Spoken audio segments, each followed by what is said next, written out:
Alright, gang, here we are, a week out from a new Pokemon game. Will I have that yellow video up? Who knows? All the audio for it is recorded, most of the visual stuff that manga pages have been gotten. But, I've just been too busy to put it all together. So, we are 6 months, give or take, without any content, so, hey, let me give you something since I know a lot of you, like hearing what I have to say, and some of you degenerates even like longer videos where you don't care what's on screen, you just want to hear me talk, which is also okay. So most of you like Pokemon, so let's do a Pokemon tier list, okay? I'm gonna drag these out and only do Generation 1 today. So there you go. Have fun with that. We'll do the other one some other day. We're just doing like the regular, as they were 151 fellas. We'll come back to these megas. We'll come back to new forms. I don't know, some other day if you like it. Who knows? Who knows? People enjoy this kind of thing, so let's fucking do it. Before that, it's probably worth noting. Most Pokemon, especially this first, batch of 151, over time have like gotten several relatively minor redesigns that can a lot of the time recontextualize how much I like a given Pokemon. For example, I generally like Meowth, but I don't like that in the later games they kind of make Meowth's actual size the size of a literal house cat. But not in terms of, like, longness, but, like, in terms of height. So, Meowth is a Pokemon that's about this big and looks really uncomfortable, because I'm really used to a creature like Meowth being about, like, yay big, you know what I mean? So there we are. So I'm kind of going to be taking them at their sort of average design. I'm sure if I looked at all these in context of a particular generation, I'd like some of them more than others, based on like how they're designed color-wise, what certain things are kind of accented in their design during that generation. For example, I don't know, a Pokemon like Pikachu, its modern design is sort of this a skinny sack-like design, while there's also Fat Pikachu, or Pokemon that initially had that sort of watercolory vibe to them, that sort of affected how much I like them, or different dynamic poses that also affects that kind of thing, because the most context I have for them are those static sprites. So I'm kind of taking these at their sort of average right now. I'm not looking at how good they are in the game, although I'm sure that will sort of drip into my opinion in some regards. I'm just looking at how much I like these fellas, because I just like monsters, and just kind of looking at their average, how they represent it now, okay? Alright, Bulbasaur. Let's put Bulbasaur in A. I like Bulbasaur. That's my favorite starter. Uh, it wasn't always. This is actually a good example of the subtle ways these Pokemon were redesigned affects how much I like them. Um, like in older games, Bulbasaur kind of veered a little bit more frog or stout, a very like toad-ish design, a little bit more stout, but it's sort of been streamlined a little bit over the years to be this very, very cute Pokemon that I tend to like more and more, right? Like when I was a little kid, I hated Bulbasaur. It's the worst one. I never liked it. Until about Generation 3, where its Emerald sprite had it standing up on one leg, which is very cute. Okay, Ivysaur, very good. I like that one too. In fact, let's actually put that one in A. So something I like about these early Pokemon is their random cat eyes and cat ears. That's very good, and a good step up from Bulbasaur. You can see it's sort of leaves are getting a little bit more tangled. The same basic shape applies, but this one is a little bit edgier, right?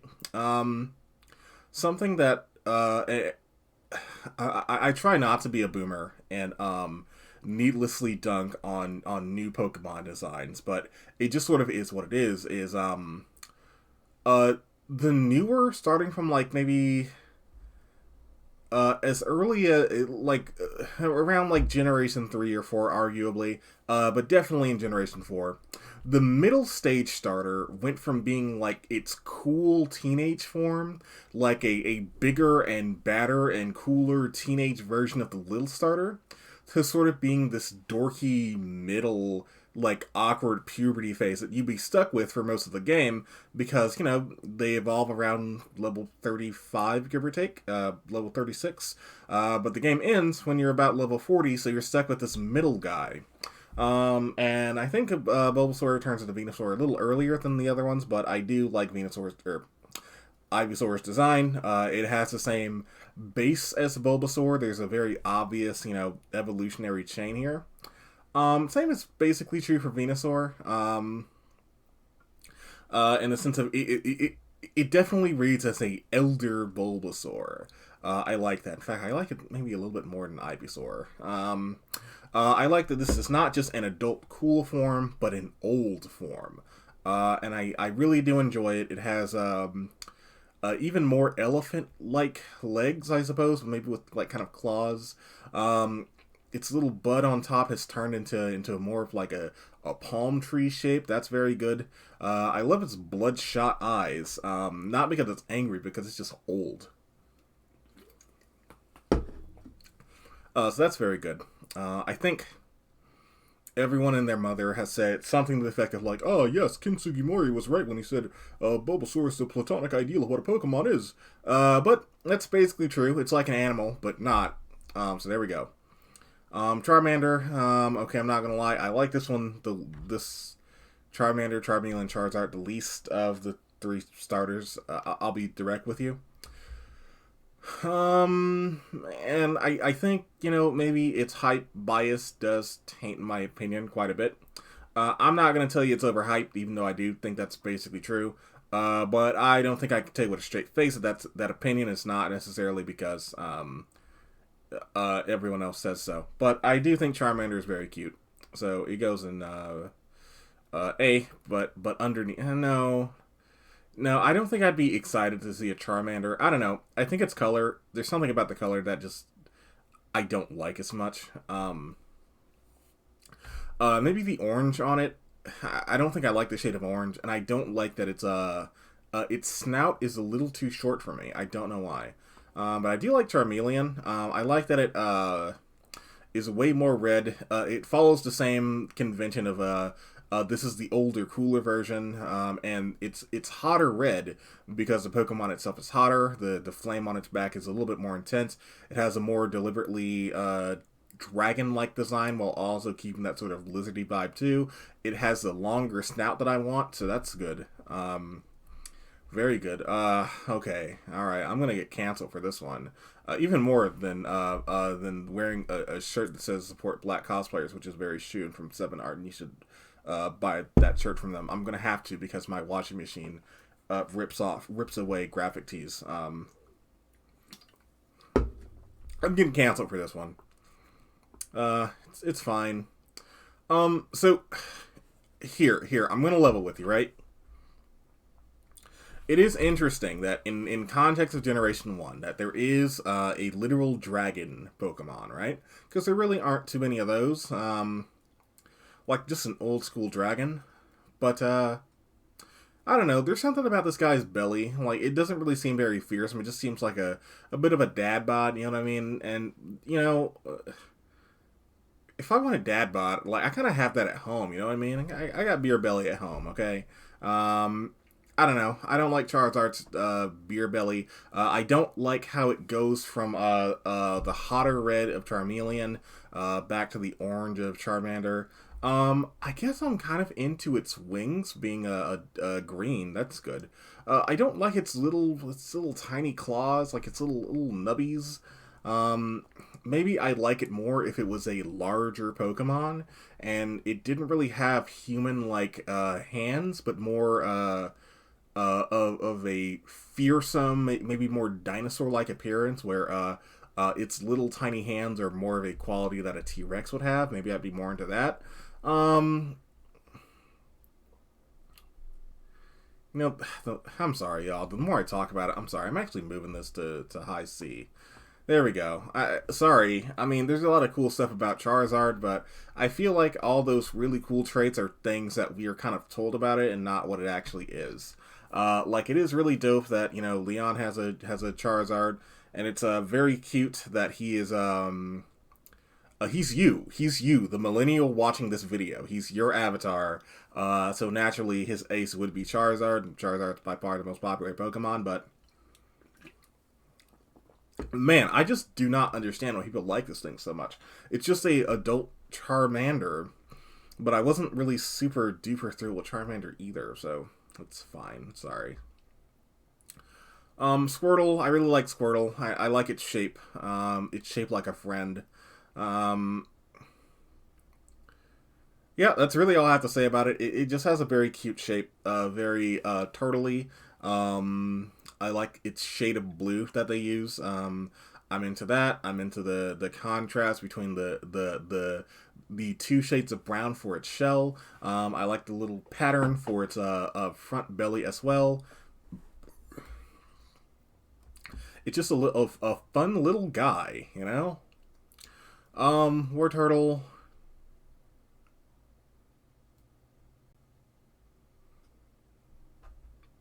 I don't know. It's fine.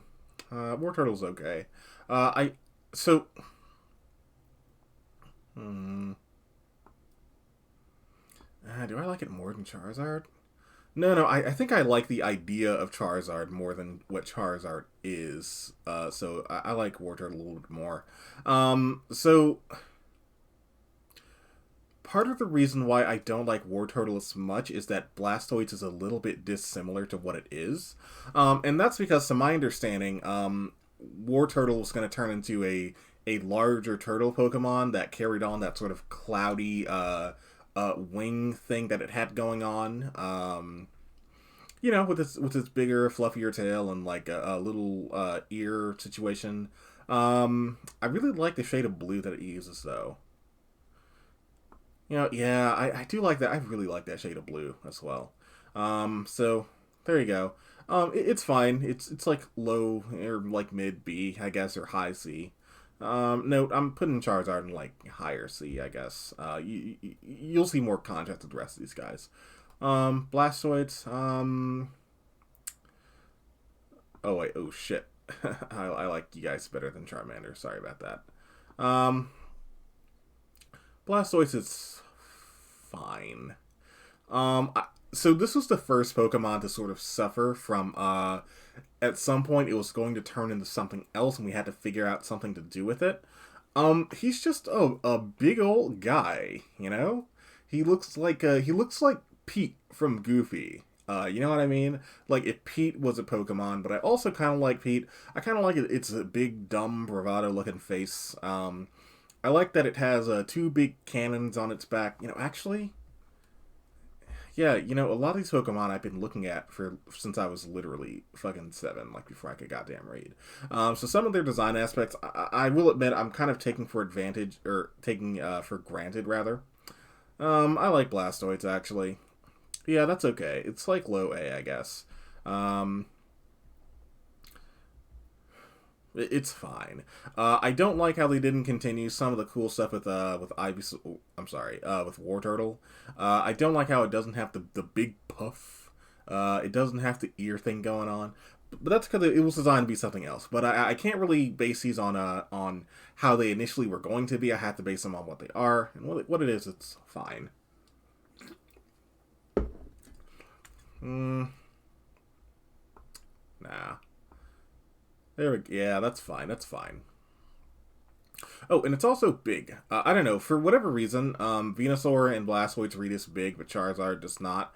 Because these two creatures look like they should be kind of shaped like that, but Charizard looks like it doesn't have to be. Like, I don't understand how this thing is supposed to fly or be majestic. It just kind of looks a little clumsy, and these two fellas are, Venusaur and Blastoise, look like they should be clumsy, right? Venusaur is like a big fucking elephant, and I can say that, right? Yeah, we're past 3 minutes. It's a big elephant, and Blastoise is a big turtle, so they can be clumsy. But Charizard is a creature that flies, so I don't know. Caterpie, I like Caterpie. It's very cute. Look at actually more than Charmander. I really like its vibrant shade of green. I like its little mouth guard thing it has going on. It has the right length to be a cute caterpillar. I like its little Gundam V based on a real caterpillar. This is another Pokemon where its modern interpretations make me like it more, where older ones will make me like it less. So there you go. I do like these Pokemon with very vibrant colors that it reads very lively. Metapod. Okay. So let me teach the controversy on Metapod, okay? So, do you see it's sort of a front part, like, right here? Now, what if I told you that that's not, like, a sort of gnarled-looking face where Caterpie's, like, front mouth thing would be, right? What if I told you that was actually the back, and Metapod is actually looking this way? So the little things you see that looks like it's usually depicted as sort of almost like a wing thing, or like two, maybe vestigial appendages of that cocoon. What if it was a nose, right? Metapod is just a nose looking like that. What if that was what Metapod was? So, that's Metapod for you. He's alright. I like him. Butterfree, for a long time I actually hated Butterfree, but one of my best friends, really, really likes Butterfree, and that has, poisoned me, peer pressured me into trying Butterfree. I like Butterfree. No, yeah, some of these Pokemon, I kind of like them more or less based on the context they're in. Like, I can definitely on some days, like, see myself really, really liking Butterfree or really hating Butterfree. So, a lot of these earlier Pokemon have this very organic look to them, right? Where they have a lot of features going on, they have a lot of details, they have a lot of lines, but they're conservative in terms of what they are, right? For example, with Butterfree, while it does have, like, maybe an unnecessary mouthpiece, maybe its wings don't need to be highlighted, maybe its big, dumb clown feet don't need to be like that, maybe its eyes don't need to be a different color, I don't know. I appreciate that its wings are still mostly white, where modern Pokemon... Oh, I was gonna say this as a example, but I guess it's actually real. Would have really went over the top with the fact that it's a butterfly and did a lot with its little wing, different colored wings. So I like the sort of conservative nature of these, first couple Pokemon. Probably the only thing I'm conservative about. All right, Party Wiener. I don't know. I don't like this guy. So there's something about what Weedle is that I don't like. So Weedle has a party hat and a nose, right? Like a big clown nose, and that would be very cute. That would be fun if it was like a clown Pokemon, but it's not. They just act like it's a regular bug. And as a regular bug, I don't know if I like it as a counterpart to Caterpie, because Caterpie is a Pokemon with like a lot of kind of moving parts on it, and Weedle sort of isn't. And they don't do anything with that bug shape.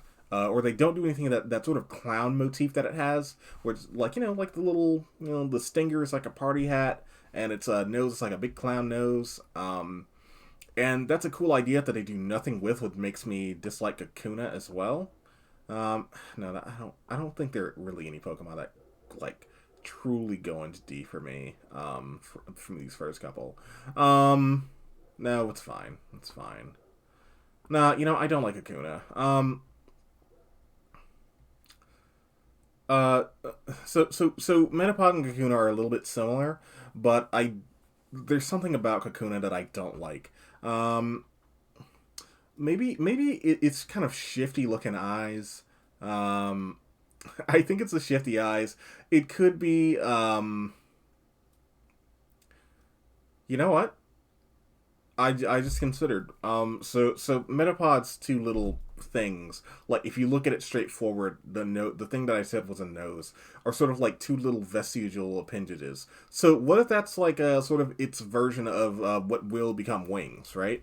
Which turns into Butterfree. So the two little things in front of Kakuna are sort of like going to be its needles. That's good. And it's going to turn to Beedrill, so... Okay, I like it a little bit more that way.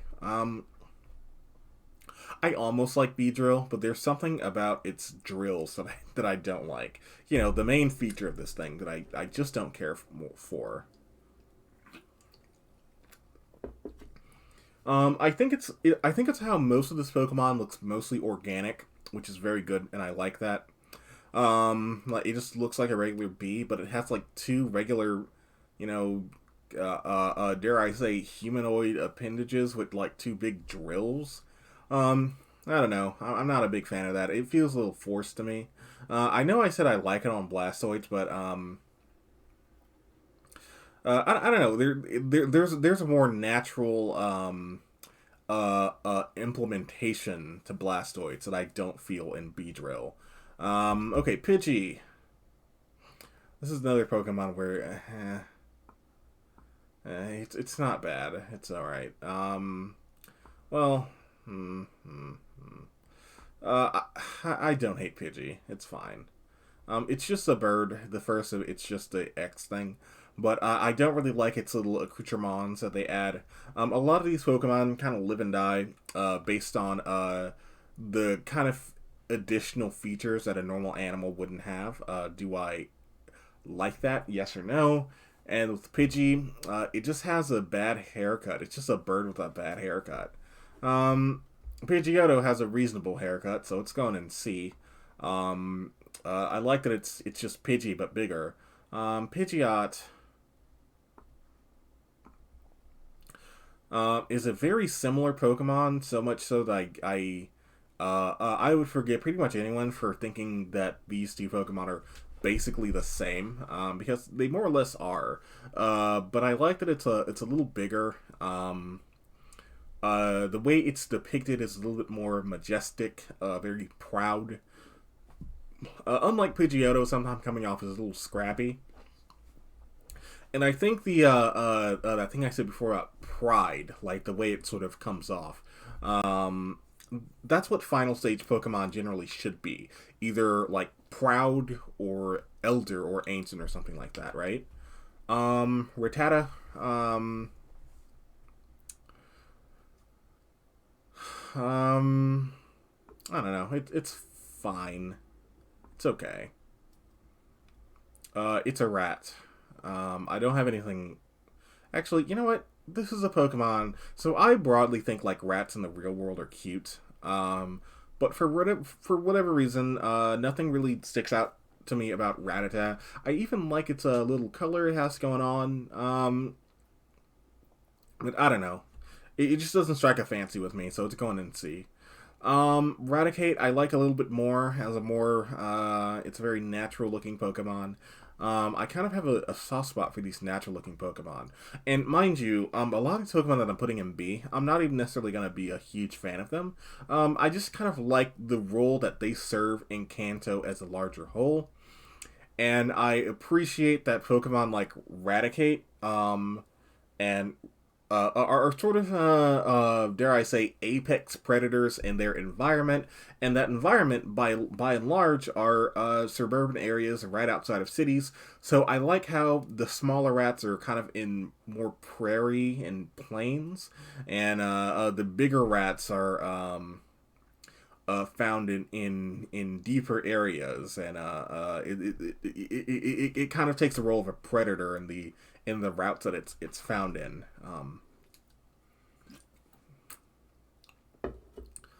I don't really like Spearow. So it's like Pidgey, but it has... Actually, I think I like it less than Pidgey. So you know in the cartoons where the guy takes a cigar and the cigar blows up? That's what Spearow's head looks like. And outside of that, it's just another Pidgey. It just looks like Pidgey to me. And I guess they kind of should look the same, but I don't really see enough contrast. They just look like two of the same sort of idea designs, I guess. Furo, I don't really like Furo that much either, but I like it, probably less than Pidgeotto, actually. It does, well, No, but no, I don't think I like it more than Kakuna.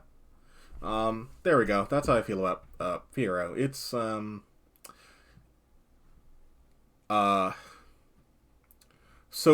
the thing I said about Raticate, for the ground is basically true for Furo of the Sky, where among these common Pokemon, among these field animals like rats and dogs and things of that nature, among flying birds and smaller birds, they are sort of an apex bird. And that's sort of the role Furo takes. In many ways, it's a bad Pidgeot, like the Wah Pidgeot to Mario, I guess. Or the Waluigi to regular Luigi. But I think the thing holding it back is it feels more like a parallel to Pidgeotto than Pidgeot, and that really gets under my skin. And I don't like it. It's fucking waddle thing on top, or whatever it's called. I think they're called crowns on birds. I'm just not a fan of that. I like what it's going for, but it's a Pokemon that I kind of wish they'd give another evolution to parallel Pidgeot. So there we go. Ekans is snake spelled backwards, so that's good. Oh fuck me, I forgot there was an S here.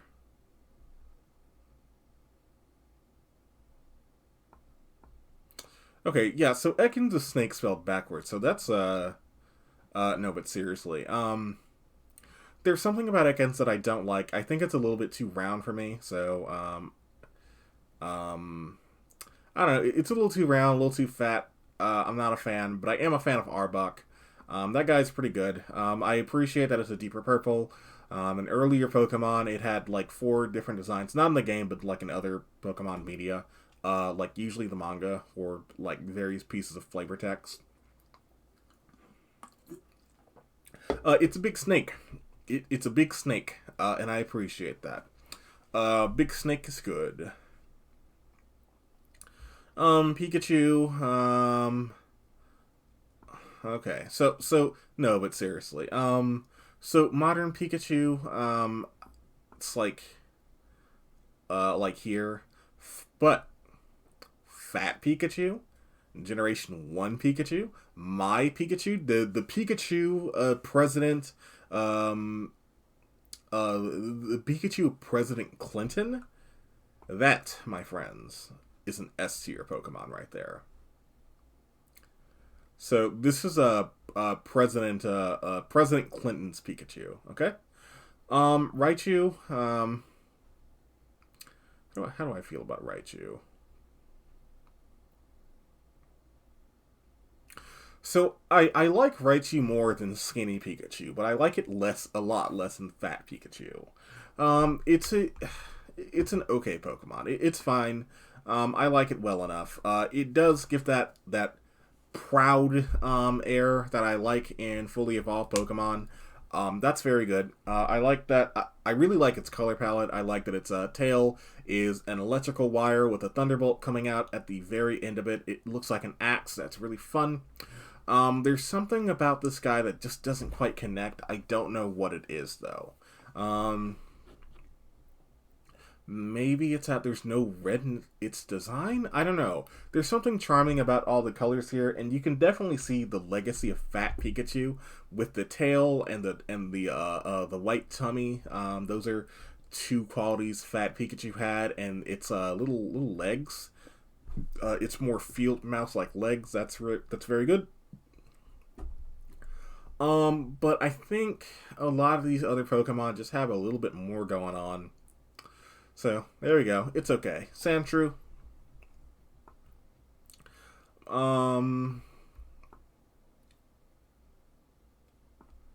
Right there is good. It's okay. That's an okay little field mouse Pokemon, but I don't like that it's not quite, mousy enough for me. So it comes off a little bit, okay, let me try it again. I don't like this modern Pikachu and S. I'm just gonna just know this is the net average of Pikachu's worth right here. Okay, this is the net average. Okay, just so we're clear. So with the Bulbasaur, it's a cross between a fantasy plant and a regular animal, or several regular animals. Sandshrew is just several regular animals, and I think if the stuff it had on it read more like plates and not just like skin that's arbitrarily kind of hard and segmented, I'd like it more. But it just kind of is a thing that exists, I guess. And I like Sandslash. I like that it has two big sides for claws. That's pretty good. I will give Sandshrew full credit for its eyes. I like those very animalistic eyes it has going on. I didn't like it on Kakuna because it's a bug, and bugs unfortunately have to be a little bit cuter to make me like them. But yeah, that seems okay. I like that it has pins on it. It has a little bit more of a... now I get it. It's like a porcupine Pokemon. I think if... And this is where Pokemon mechanics kind of clash with clash with a clash with the design. I think I'd like it a lot more if Generation 1 had more effective moves that drove home this thing was covered in like poisonous quills. Because they're supposed to be based on like shrews or something like that, or maybe mole rats or something. And apparently some of those animals out in the field, or rather those mammals in fields, can actually sometimes have poison quills. Which I think would come off a little better if there is a mechanical representation. Like, yeah, it is Poison Sting, but Poison Sting always felt a little bit disconnected with what it's supposed to be. Like, is it a bite? Is it a series of stingers, which I guess they kind of decided on. Is it a poison jab that, is introduced later? I don't know. I think it's the way Pokemon has a hard time connecting some concepts to what's actually going on, and poison being one of them, and quills and nails being other ones that sometimes really fall short. Nidoran, both the Nidorans, I like them well enough. They're okay.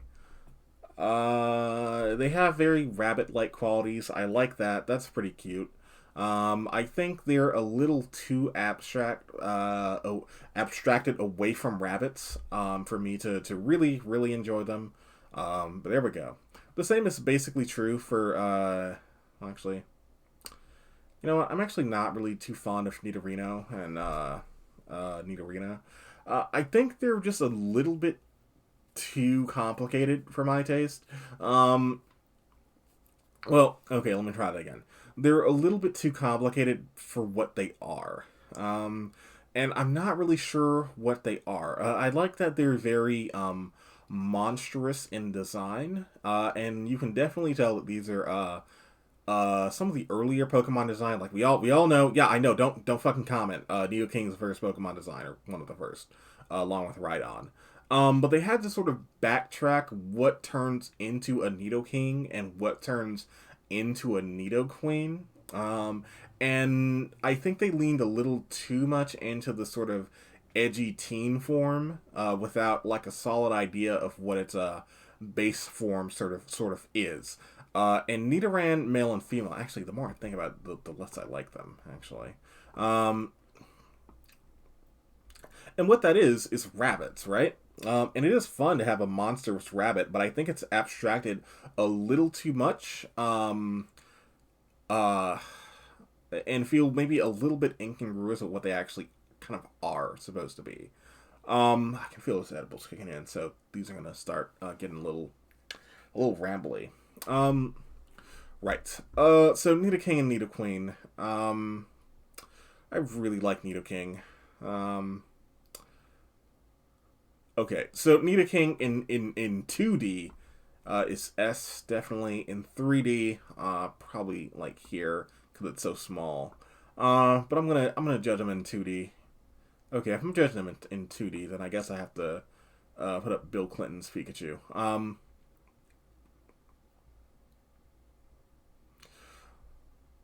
So I really like Nidoking because it's a kaiju, and I'm really in love with the concept of kaijus for Pokemon.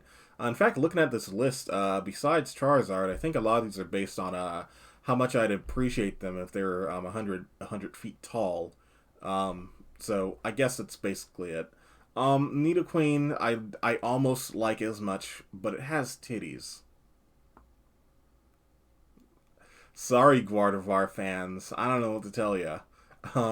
I like the deep shaded blue that's used commonly for it, but I don't like that it's a Pokemon with titties. It kind of weirds me out when Pokemon look very, very gendered, both for the male and female form. Which I guess you could argue the same for Nidoking, but, just for cultural, patriarchal reasons, if I see something coded male and you tell me, oh, no, it's not, it's just an animal, I'm not going to think anything. But, when you say the opposite is true, then I start thinking about it a little bit more. And one of those signifiers is, it's like titties, so. And maybe the well on that, honestly, has probably been poisoned by,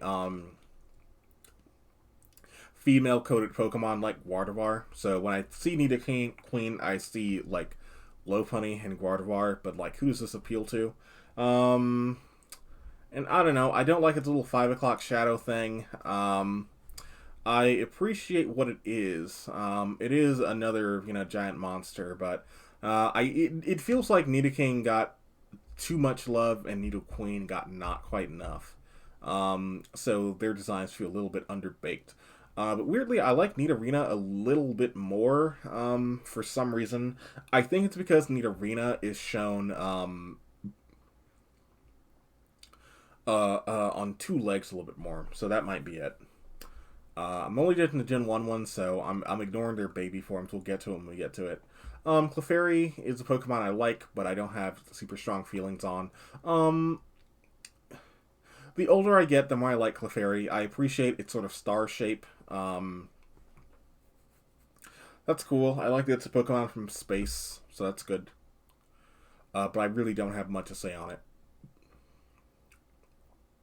Clefable, I really like Clefable. I like that it's a big Clefairy. I like that this thing just kind of looks huge. I like its lore, that it's from space. I like that it has much larger wings. I like its big old ears. It's big. It's a chunky Pokemon. So there we go. I really wish that it had some type of association with like Ultra Beast. That would be really cool. I like its little eyes. I like how it's little blush marks that 90s anime characters have. It's little stressed out eyes too. It reminds me of something, but I'm not really sure what. But I do like it. And I don't know, for whatever reason, it's like space and fairy themes kind of ring a little louder for some reason. And maybe it's because its wings are more visible. I'm really not sure why I like that particular Pokemon so much. So there we go. Vulpix, very cute. Yes, very good. I like Vulpix. I don't know, something about it just looks a little bit classy. It is just an animal. It is just a fox, but a fox with vaguely spiritual connotations to it that, might be real and might not be. I appreciate those kind of Pokemon that could have some religious text to them, or they could just be a thing that just sort of exists in a neutral way. And I just really, really like its color scheme. I like how for a fire type they went with a standard animal color brown and not like a real world brown. I don't really feel that well about this little tuft of hair on top, though. I'm not really a fan of that. With Clefable, it feels kind of silly. I think it's because there's something about Clefable, its metronome and the way it's iconically holding up one finger that makes me think of Elvis, which makes me think of like, a silly tuft of hair. And because it's a Pokemon that I like and it likes me, I'm not assuming that it's like really racist, because I think Elvis was racist. I think. Don't quote me on that. I'm 99% sure he was, though. I'm not. This is the time where I just like jokingly like just quietly move it down. But no, I still like Clefable. Actually, I think I like it more than Raticate. Actually, yeah, I definitely like it more than Sandshrew. You know, actually, fuck Sandshrew. Yeah, there's not enough going on for Sandshrew, and I'm certainly not putting it above Charizard. Sorry, some of these are changing in real time. Yeah, that seems okay. Right, Ninetales. For whatever reason, I like Ninetales quite a bit less. I'm really not sure why. I think I don't like its color. I don't like its gold color. Maybe it seems a little bit too small for me. Maybe it seems just natural enough to where it doesn't quite read as a Pokemon. Usually I like these sort of natural, normal-looking Pokemon, but not so much for Ninetales. I don't know. I feel like the gold color, it's what I really don't like about it. Nothing about it screams fire type. Like with Vulpix, that kind of auburn color makes me think of fire, even if I don't necessarily see fire in that color. But with Ninetales, that's not really the case, and I don't know. I like being able to look at a Pokemon and I could tell you what it does, and that's not the case with Ninetales. Like if I told you right now this is a normal type, you probably wouldn't really think twice about it, right? Jigglypuff, I don't know. I don't know what to say about Jigglypuff. It's a circle. It's supposed to be a balloon Pokemon, but it's one of those fellas that might have a little bit going. They have a little bit too much going on to where I'm not really sure what to do with it. Like we keep coming back to that little tuft of hair. I'm not really sure why this batch of Pokemon just seem to have a tuft of hair. But it has a little tuft of hair. It has cat ears. It has big, round, expressive eyes, and that's very good. And it's supposed to be a singing Pokemon, but I think that's like a lot going on here, and none of it really resonates. I like Wigglytuff quite a bit more, though. But not that much more. Well, okay. I like it more than the birds. I don't hate Wigglytuff. And please note, if I'm putting one of your favorites, in a low tier, odds are I probably like that Pokemon at some point. Because that's why there's no F tier here, because I at least sort of appreciate all these on some level, and I'm sure if I went back in time and caught myself where you asked me, like, later on how I felt about these Pokemon, I'm sure at some point or another, most of them would probably go up into B, so... So some of Wigglytuff's features, have been played down from Jigglypuff. So first off, one of my friends called out that it has a 5 o'clock shadow, and I both love and hate that. So that's one. Its eyes are smaller. Its ears are bigger. So I'm now more able to recognize it as being a rabbit and not just a generic cute animal thing, right?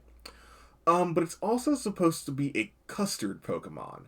And I sort of see that, and I'm guessing when they say custard, they mean, like, Japanese pudding, but its color doesn't really reflect that, so I have a really hard time seeing it, but I guess that's why it has such a high HP stat, because it's jiggly. Wiggly, in this case. Do the wave into D tier. I don't know. I don't hate it, but I don't love it either. It's okay. In fact, I think you can reasonably say D is probably the real C, and just bump all these up, except for S. Like, just call it Super S, because SS is a Nazi thing. Gas, so excuse me. I'm drinking sparkling water, not beer. Zubat.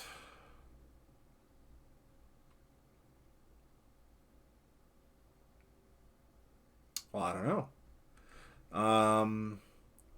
Zubat is one of those context-dependent Pokemon where I like it more or less based on what it looks like at a given time.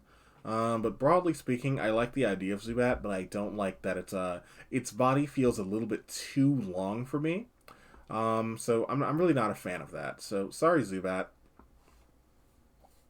And again, these Generation 1 Pokemon I love so much that if you ask me on another day, or you commented, if you post in the comment, hey, but what about X, Y, and Z? That was pretty cool, right? I would probably go, oh damn, that's a good point. Let's bump it up. So there we go. Except for like these S tiers, if you press me on it, I could probably see myself moving it down on another day.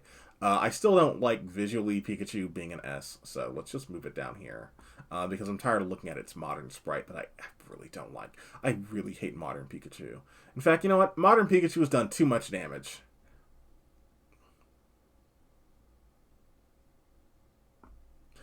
Modern Pikachu has ruined everything. Golbat. Well, I don't know. I like it less than Charizard. I think Charizard might be the gatekeeper of C tier. Or you know, in this kind of curve the grade, the gatekeeper to A, possibly. Oddish is another, much like, I don't think that motherfucker has any social media, so I can't just shout him out right now. I like Oddish. I don't like that it's supposed to be a what's that thing called? A Mandragora or a Mandrake or something like that. But it doesn't scream, it doesn't yell when you pluck it or anything like that.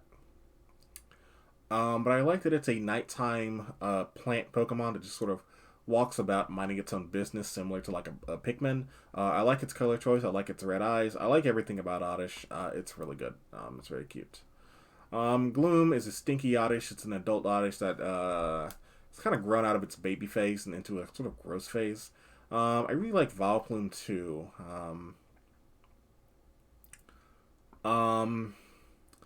Actually, I don't think I like Vileplume, or I don't think I like Gloom that much. Yeah, but I definitely like it more than So I like that Gloom has little weeds coming off of it, and little coconuts. That could be, you know, just immature big plants like Vileplume. I really enjoy Pokemon that looks like they could be two types, and Vileplume seems like a Pokemon that is of beauty, but also poison. I appreciate that they didn't lean into Vileplume being too stinky, because it seems like a very majestic nighttime Pokemon, similar to Oddish. So that's very good. I'm into that. Paris, I like Paris' design being a little bit complicated, but I don't really have anything else to say about it. Parasect, I like quite a bit more, actually. So I like its dead eyes. I'm not really going to get into the deep lore of, oh, is it the mushroom in control or the plant? Although that is very cool. I like that the mushroom has just taken over this thing. Although that would imply that the mushroom is more so in charge now. Something about its dead eyes seem very alien, while I personally like to believe that the mushroom and the original Paris are kind of one and the same at this point. Like the Paris you already knew is already there, but it's just more influenced by the mushroom now. Kind of like how there are parasites that kind of manipulate you into doing something that you weren't going to do on your own, but you were going to do it with the parasite. Like, I don't know, an infection that you can get by touching that makes you scratch a lot. So now it's on your hand, so you're touching everything, you're touching up all the doorknobs, shaking everybody's hand, and, you know, you weren't mind controlled, but you were sort of manipulated into doing something, so. Okay, time for another controversial one. Venonat. Venonat was a Pokemon that probably was at some point going to turn into Butterfree, right? Like, just look at them. They look fucking identical. It's too hairy. I don't know. I don't like it. I like everything about it except for it's too hairy. But if it was bald, I don't think I'd like that either. I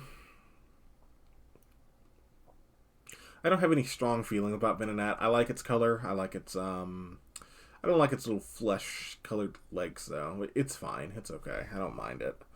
I don't like Venomoth, though. I think it's interesting. So if there's one thing I can say for a lot of these Pokemon, even the ones I don't like, is that they're interesting. They're visually engaging. Generally speaking, I'd rather be looking at Pidgey, a Pokemon I don't like, than one of the later, simpler birds than I do like. And Venomoth is a Pokemon, by and large, I would probably strongly dislike. I don't know what it is. I don't know what its powers are. But it has a lot going. It has way too much going on visually for me to really care about this thing. But it is visually interesting, and I do really appreciate that. I like what it's going for, but I look at it and I'm really not sure what to say. Diglett. I like Diglett. It's a little whack-a-mole. That's a literal mole. That's a cool idea. Dugtrio. I like it less than Diglett, but I like that it's bigger and easier to see. It has angry eyes. A lot of these Pokemon are just the same thing, but again, I don't have anything to say about Dugtrio. It's just Diglett 3 times. I like that it's bigger. It feels more menacing than a single Diglett. That's good. I like that. Even with the very subtle change, they did make it feel more powerful. So, I do admire that. That's very good. Boy, we've got a lot more of these. Holy shit. Okay, Meowth. I like Meowth. I used to not like Meowth, but I don't know. This little guy, he just kind of grew on me a little bit. I wish in lore it had more connection with money, given that it's a money cat, but the games and most anime media are so consistent to just say it's a cat when it has so much more going on. It's one of those Nekobans. I don't know what they're called. The coin cats. So I like that. I wish it was a little fatter, and I wish they'd stop giving it so many bad new forms. But it's cute. I like it. I used to not like its feet. I think its feet are a little too big, but it's a cartoon cat, similar in nature to a Bugs Bunny or Felix the Cat, and I don't think that many Pokemon have that type of cartoon vibe specifically, but have a more Japanese-influenced sensibility when it comes to cuteness. And Meowth is one of those relatively few that have a more, a Western idea when it comes to sensibilities of cuteness. Persian, I like, once again, doing the proud in charge animal thing. I think I like it a little bit more than Raichu. There's something very subtle and elegant about Persian that I like. It's a normal house cat, yet it's the size of like a small greater cat, or a big cat, I guess. I don't like that it looks a little bit too dissimilar from Meowth, but I'm not really sure what I'd want otherwise. It's okay. I like Persian. I like that it looks like a strong Pokemon, but it certainly doesn't look like the strongest Pokemon. Psyduck. I think a lot of people like Psyduck, but I don't. I don't have strong feelings about Psyduck. Again, please note that these D tiers aren't like Pokemon I hate. Just mostly Pokemon I don't really have too many strong feelings on. I do like Golduck a lot better, though, but it can't get past C, because in theory, this guy is supposed to be like a Kappa, but I just don't see it, so it just looks like a big duck. And especially monstrous duck. I think it's its hat. It doesn't have the Kappa shell, or it's hiding the bowl that those boys tend to have on their head. But I like what it's about. It just looks like a big scary duck monster, and that's good. Mankey, I don't know. Mankey's okay. I don't know. This is the most for these early Pokemon, just the Pokemon to me. I like, why is it a pig ape? I don't know. Why is it a fighting type? I'm not really sure. But boy, is he mad. I like Primate a little bit more because I can tell what it's supposed to be. I know what it's getting at. Ever so slightly more. Its pig nose is more pronounced. Its anger looks angrier. It has more deliberate, like, fighting stuff going on. Like, it doesn't have claws anymore. It only has, like, fists to box you with, and almost like a sandal-like foot. So that's cool. It's a stronger design than Mankey, I think, while Mankey does come off a little bit more natural. Now, I think Primate is supposed to be still a monkey pig Pokemon, but it lost its tail, so it's harder to tell, and it doesn't really have any like gorilla-like features, so I can't even say that the monkey turned into a gorilla. So, actually,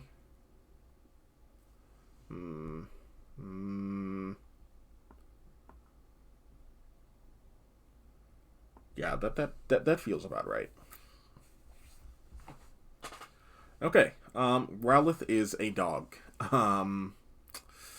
But it feels like it has a little bit too much or too little going on. I'm not really sure what to say about Growlithe. It is a Pokemon that, it's just sort of there. It's just sort of a big dog. It feels like a middle evolution or something, but it's just too small, too. I really like Arcanine, though. I'm really not sure why. Something about this guy just feels very majestic or elegant, I suppose. It's probably that. So have I just not... Holy shit, have I just not had, like, the top part of this showing? Jeez, holy shit. Okay, sorry about that. Well, now you see the rest of it. So there you go. Poliwag. There are two Poliwags, okay? There's the Poliwag that exists in my mind. The Poliwag that exists in my mind is an easy S tier. And that is the Poliwag where that big circle, the big spiral part, that's its mouth. And the mouth that you see, the little pink, that's its nose. And there's something incredibly cute about that I love. The Poliwag that we have here in reality has a little mouth way up here, right here, right there. And all this is all tummy, which I hate that. So the Poliwag that exists deep in my heart is obviously an S tier, easy.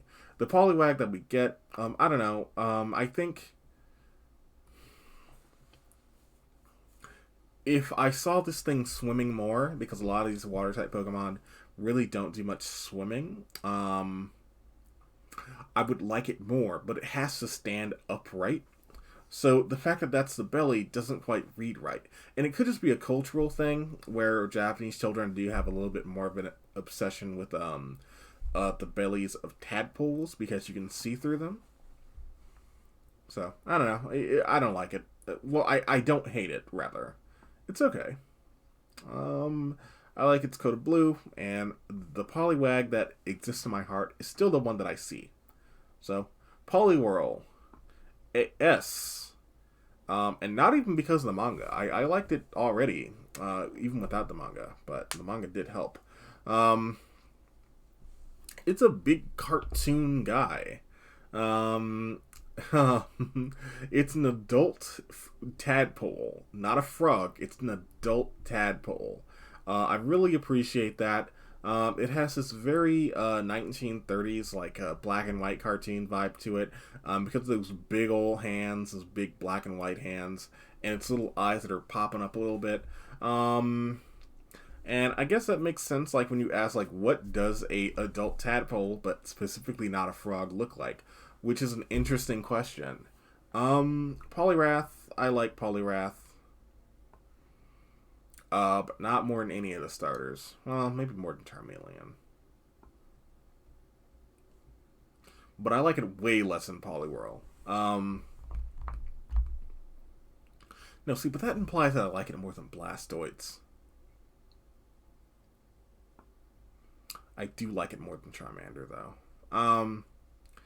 Yeah, that seems right. So this is just Poliwhirl, but I've arbitrarily made it a fighting type. You know that old very good Tumblr blog, Fire Fighting Types, where they interpret every single Pokemon as a fire fighting type? This feels like that. Like, okay, here's Poliwhirl, but now I have to turn it into a fighting type.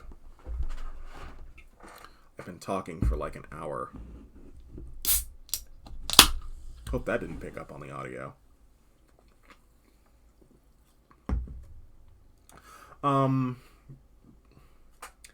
Abra is okay. I don't have an issue with Abra. It has a lot of armory parts for reasons I don't understand. But actually, there's something about that that's a little bit endearing to me, actually. I like it between Diglett and Dugtrio. Cadabra, I don't know. I don't like its big goofy tail. Which is a shame because Cadabra is a really good Pokemon, but I just don't like its tail. I do like the little star on its head. I like its marking. If you took off the tail, I'd like it a lot more. Speaking of which, here's Cadabra, but without the tail. I'm putting that in B. No. Yeah, no.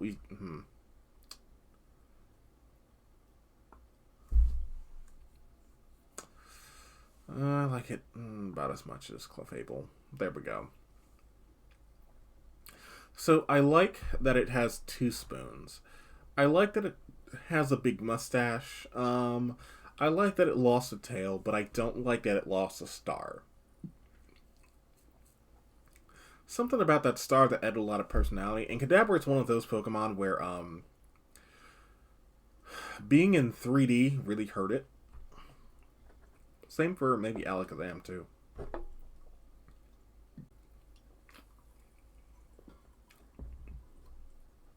Yeah, that seems about right. Okay, the Machamp family. I don't know. I kind of like all 3 of these guys about the same. I think I like Machamp more than Machoke though. So first off, the thing that kind of that sticks out to me about this family Pokemon is that they are land sharks. That's sort of what I interpret these guys as. That's where their little markings all over them come from. I like that Machamp has 4 arms for punching you all good. They progressively get more and more buff. I like that they start getting a belt. That's good. It's not that I like Machamp it's not that I like Machoke the least. It's more so that Machop is a very, solid design. And I think the same is true for Machamp. It just looks more intimidating, and I think later Pokemon should just be intimidating, and I think Machamp does that excellently, and Machoke also gets that across, but I think Machamp just gets it more, like even more so, right? So, there we go. And I like the little champion belt, so that's really cool. Bellsprout. I don't like that Bellsprout has a body. Actually, I like that its body is a big root. That's pretty cool. Weepinbell, I actually really don't like Weepinbell. It looks a little too dopey to me. I don't really like dopey looking Pokemon very much. But I do like Victory Bell. Maybe about more than Machoke. But don't look at it upside down, though. If you look at Victory Bell upside down, it looks like a giant, big old silly brain guy. Who's going like, "Hey guys, it's me, Victory Bell," like with its sort of buck teeth. Not that I can really talk about buck teeth. I like Victory Bell. It's very menacing. It's a big menacing pitcher plant. I like that it's looking at you like. I like that its cry is just a scream. In fact, hold on, let me just play that shit for you. Oh Lord, now you can see what I've been watching, sort of.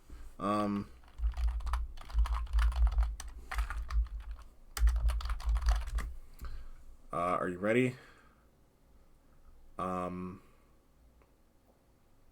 Let's turn that down. Victory Bell, go!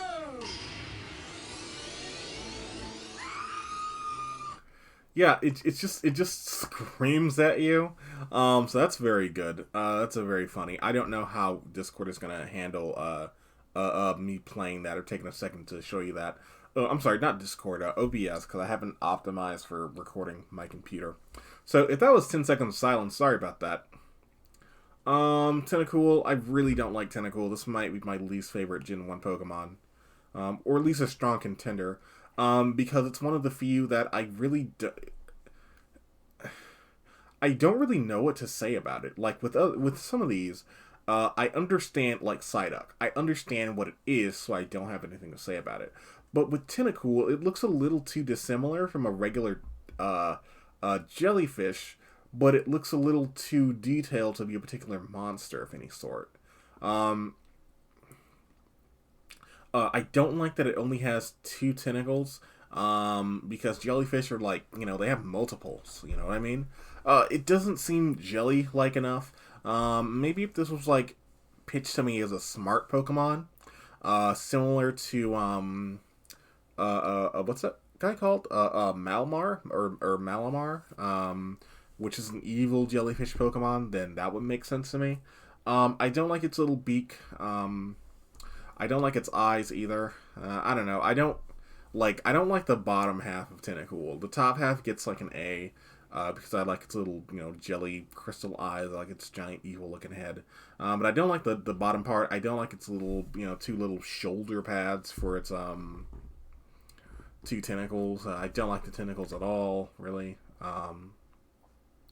Tentacool, the Pokemon that was canceled by the SJWs, which, by the way, relative to the time I'm speaking, would be the far right, because it smashed a building, which was no good in a post 9/11 society. So the episode with a giant Tentacool that you see in the opening was taken off air. But me, I had the DVD. I had the VHS for it that I watched over and over. So I got my fill of Tentacool. And my enjoyment of Tentacool is definitely colored based on that. I really like Tentacool. It looks like a kaiju. I really appreciate when Pokemon look like a kaiju. And it could be because I've seen it in action as a kaiju. Maybe it's not an S because it has a beak on both sides of it. And I'm really not a fan of that. I like that its eyes are menacing. I like that it's it's the way it's looking at you. It's a little bit more sinister because it's hidden behind a sort of black shroud a little bit. You don't know what's going on over there. That's an evil looking Pokemon. That's a bad Pokemon. With Tentacool, I kind of had to guess with it, but with Tentacruel, oh yeah, this guy, he definitely is Tentacruel. You know that for a fact. I don't like Geodude. He's giving me a bad look. I don't like Graveler either. Okay, so Geodude, it looks like an old man face. Graveler is better than Geodude because it has 4 arms, and I like Pokemon with multiple arms. But it has less old man face. Golem is one of the few Pokemon that I think doesn't pass the Pride test. It doesn't look proud of its abilities or how far you've come. It doesn't look. It doesn't make you as a player feel like, I fucking did it. He's now fully evolved. And that's like the one thing I'm looking for with these fully evolved Pokemon. So it's unfortunate, but that's how it is. Ponyta, it's a little. I guess if Ninetales had some fire attributes, then I would like it more, technically, but not that much more. It's a horse. Maybe I'd like it more if it had a little bit more going on, like a unicorn. In fact, let's find out. Right, there we go. So this first 151 Pokemon, right? I appreciate that they are very animalistic. So they use very animal-like colors, but I just don't like using this shade of very natural-looking yellow for fire-type Pokemon. It just doesn't connect. Everything else about Rapidash, I actually really like. I like that it's a unicorn. I kind of like that it's just a horse. I like the specifics of where its fire is coming out from. It passes the pride test, but admittedly just barely. And that just seems to be a quality that horses have on their own. So, Rapidash is okay. Slowpoke. I'm just moving it because it's getting a little long. Nah, I don't think I like him more than Squirtle. Good. It's very good. It's just a cute little guy, just chilling out and going slow. Poke. Very good. But really, it's just a warm-up to the true greatest Pokemon, Wooper. Just a prelude. I like Slowbro. Slowbro knows what it's about. It's a slow bro. I have no strong feelings on it, except for positivity. I like its little shell here. I like the shell that it has. It looks very gruesome. I like that it's biting onto Slowbro, and Slowbro has no strong feelings on getting bitten. It's biting down with enough force to attach itself to Slowbro, but Slowbro has no real feelings on it. I don't really know about the whole, oh, it's a shelter thing, because there's no, like, in-game mechanical stuff there. I just don't feel like it's a shelter, sorry. So the eyeballs there do nothing for me. I'd like it a little bit more if it didn't have the eyeballs and didn't have the whole shelter lore, and it was just a special type of poison shell that activated its brain cells. Magnemite. That's very good. It's a little magnet guy.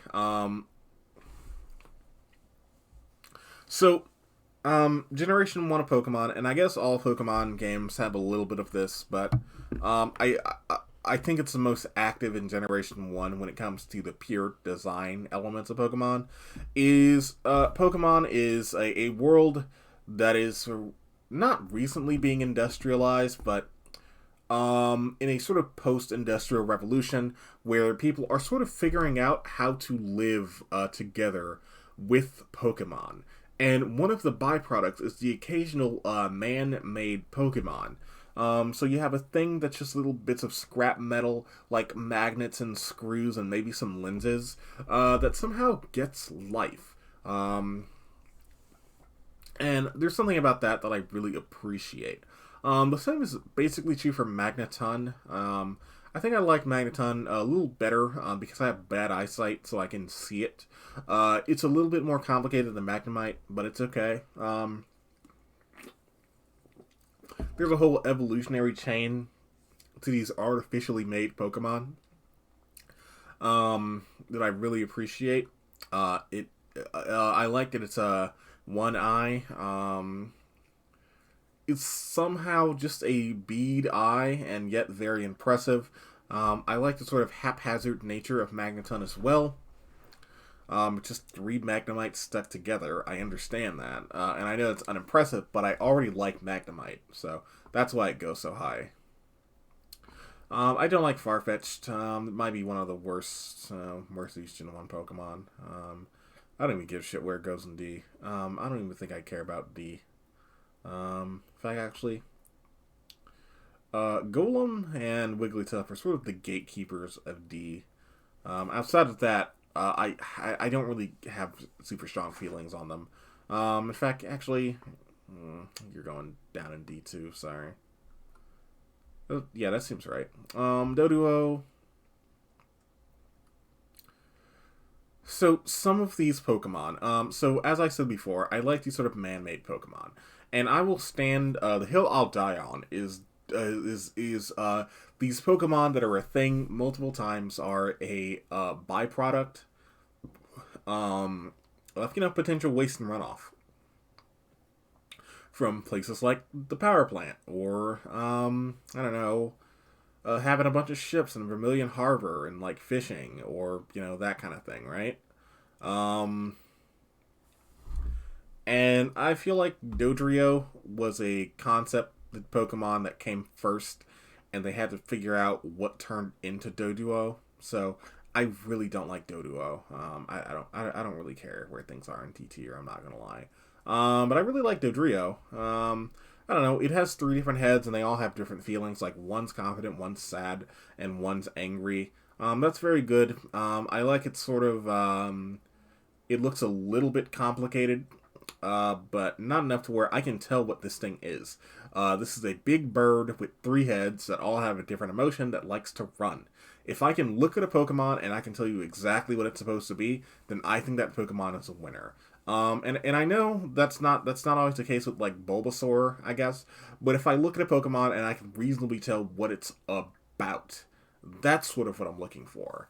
Um, Actually, yeah, like the lower I go, the less I know what a Pokemon is like about, right? Like, what does Zubat even do?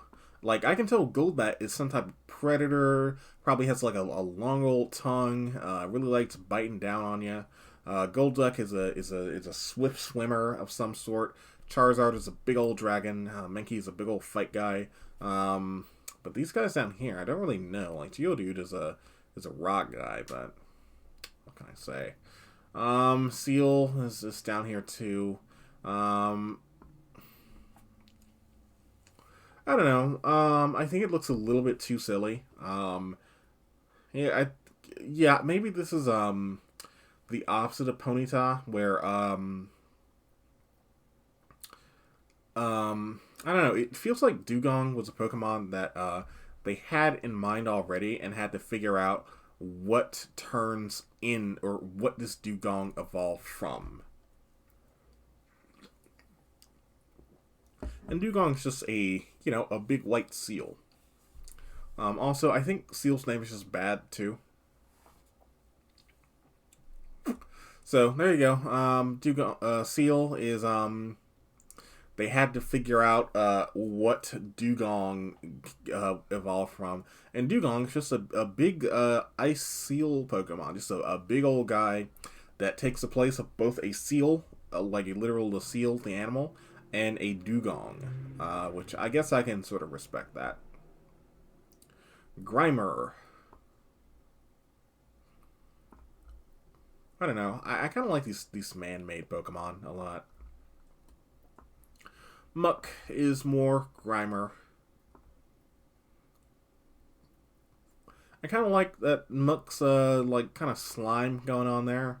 That's pretty good. I like its little slimy mouth.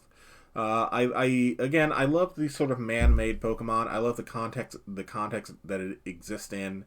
It's in like a burned down mansion, so there's plenty of ash that probably over the years congealed into some type of slop or goo.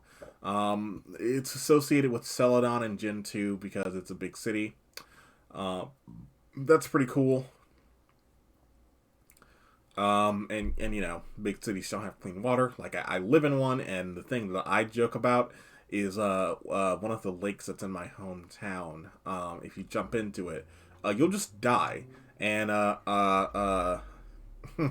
it's just gross and nasty. I like Muck; it's pretty good. Shelder.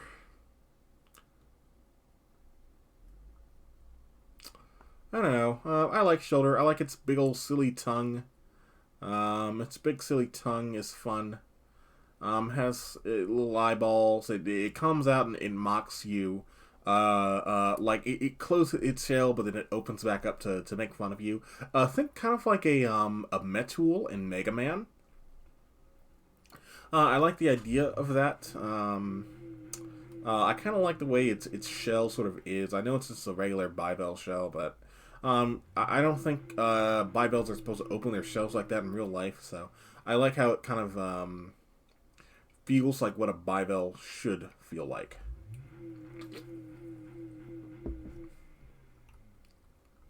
Okay.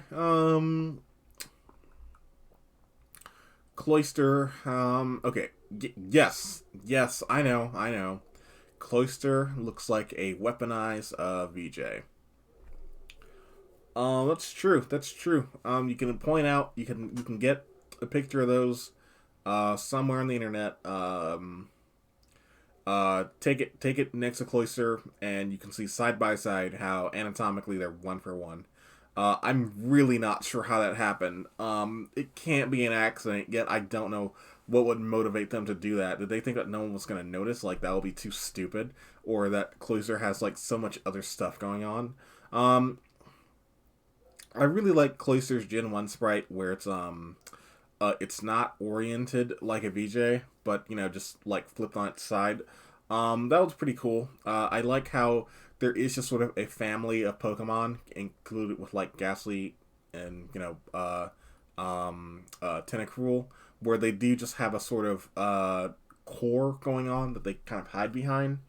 That's pretty cool. I like it. It gives me very big maritime warship vibes with all the stuff that's coming off of its I'm sorry, I'm moving down grammar to high B. Definitely high B, but Muck is an A because it's just more of that.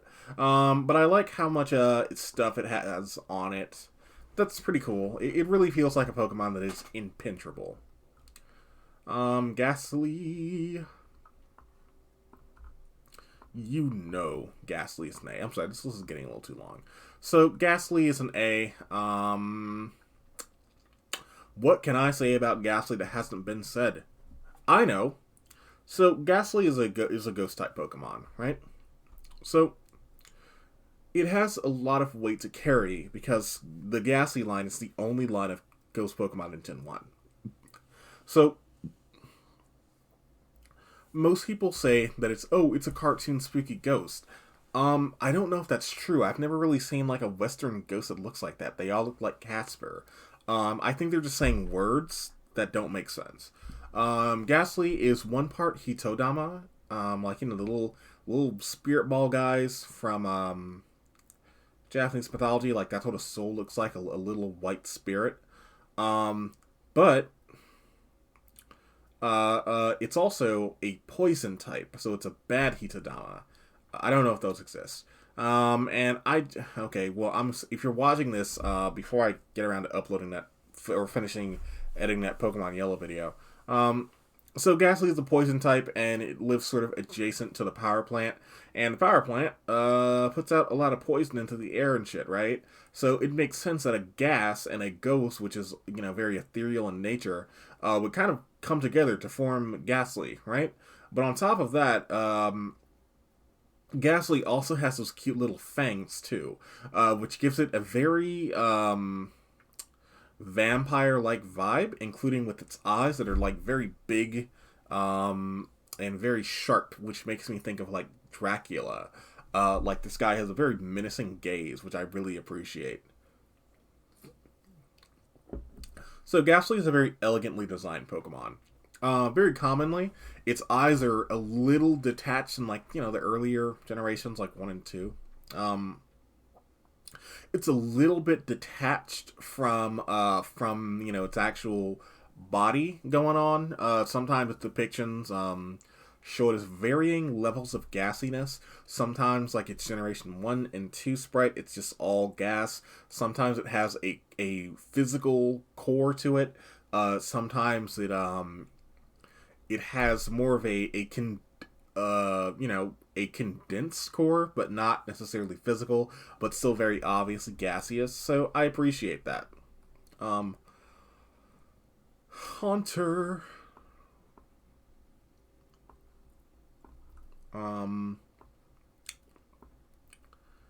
I think I like Haunter.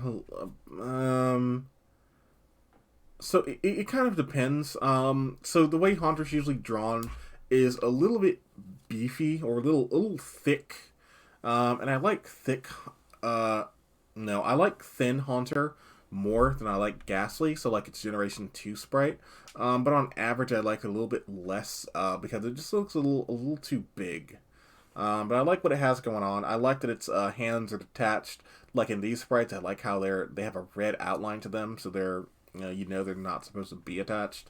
I like its sort of in motion look to it.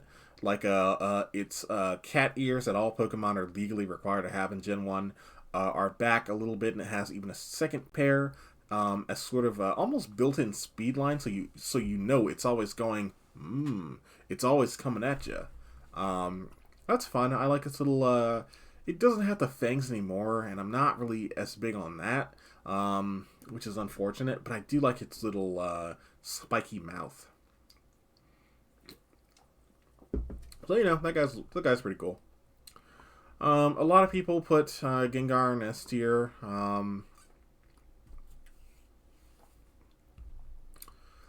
Yeah, I think it's fine to be like the lowest Pokemon in S. Actually, hold on one sec. No, that's not true. I think Vulpix.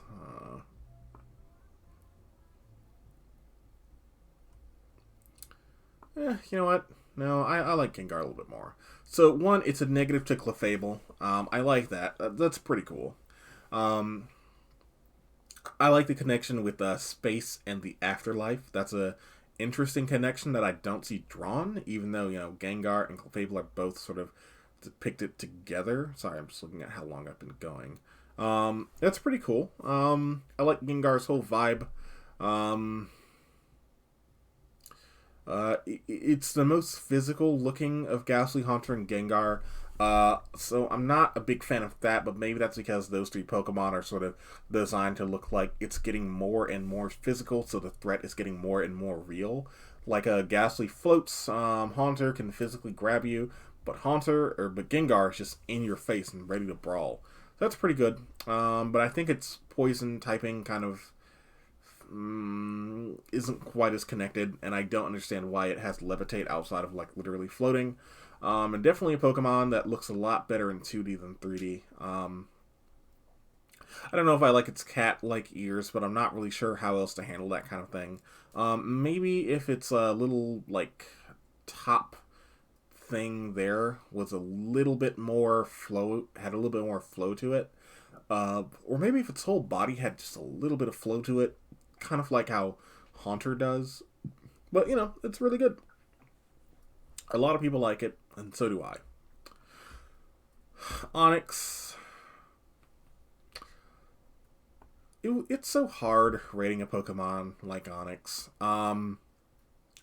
Because it's so bad in-game, but I really like its design. I love everything about it. It's just a giant kaiju Pokemon. It's just a big stone snake. And it has a monstrous-looking face. It has a big old thing on its head because it burrows underground. So when it's coming at you, it's like a shark, but it's not just a shark. It's a giant 60-foot long snake. Oh yikes! That was a loud thing. It scared me. It's just a big old dude. And that's cool. It took me a long time to get around to Onix because when I see it in context of the game, it's the worst Pokemon. It's literally F-. But on its own, it's just a big giant rock guy. And what an imposing first boss for Ash and Pikachu. What a cool big rock snake dude in the manga. What a big old intimidating, first boss for in the Let's Go games. We played those where, it kind of does look to scale. It looks like, you're fighting this 50-foot thing. And that's cool. I like that it looks very rugged. It's a very fun Pokemon. I like this guy. I love, again, all the Pokemon that look kind of like kaiju.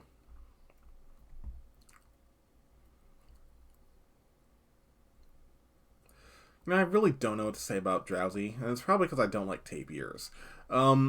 So a lot of the very, very anthropomorphized Pokemon, I don't like very much, and I think because I don't really know what a tapir is. Well, I know what one is as an adult, but I haven't internalized what a tapir is. This looks like a furry tapir.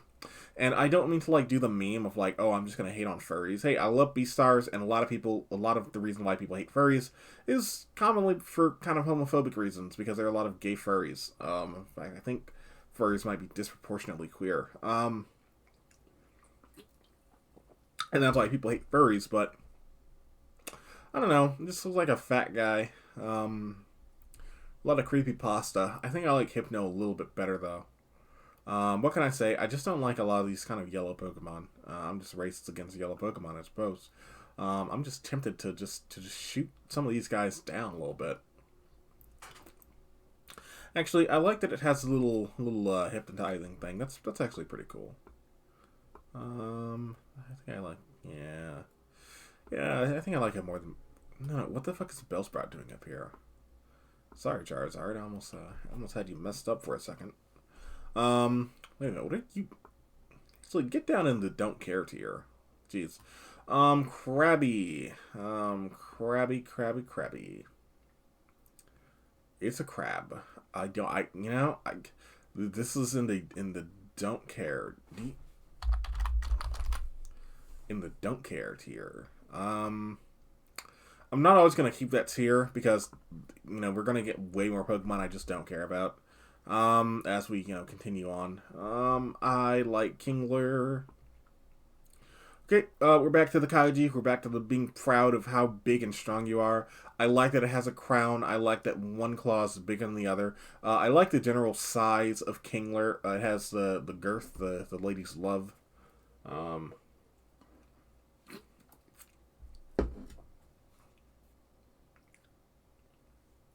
feel like I should have said that.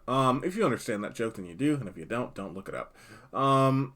I like that it has a big ol' monster jaw.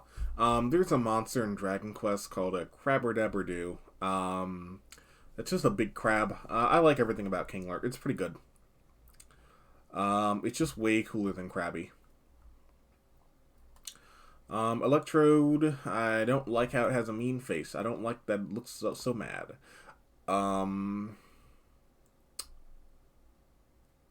I appreciate its Pokeball mimic. That's a cool concept. But I certainly don't like it more than Charizard.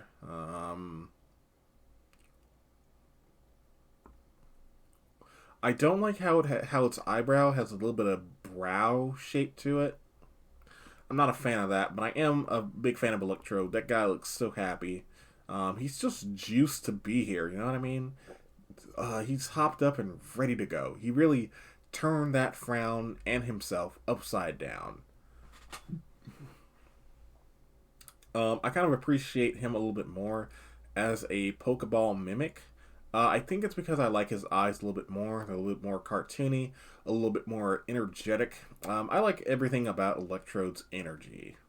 Pun intended. Execute. Once again, I don't know. Execute. So I don't really understand how it's a grass type, and that's not good. It's never good when I don't understand why a Pokemon is a given type just at a glance. I understand it was in theory supposed to be seeds, but I just don't like it. I like that some of the eggs are cracked, but I don't like how smug it looks about the eggs being cracked. It looks like a 90s, well, Generation 1 Pokemon is, 90s, but it looks like a 90s tuned eggs. Like, they're trying to really sell me on how badass these eggs are. Like, these ain't your mom's eggs. These eggs are excellent. I don't know. Like, these eggs are bad. So I'm not really too thrilled about that. I love that they are cracked, though. That's pretty cool.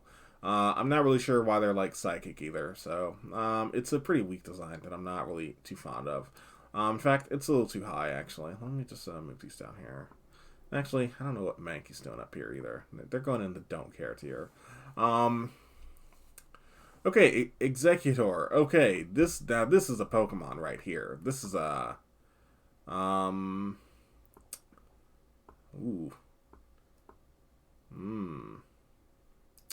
There we go. Yes. Excellent Executor.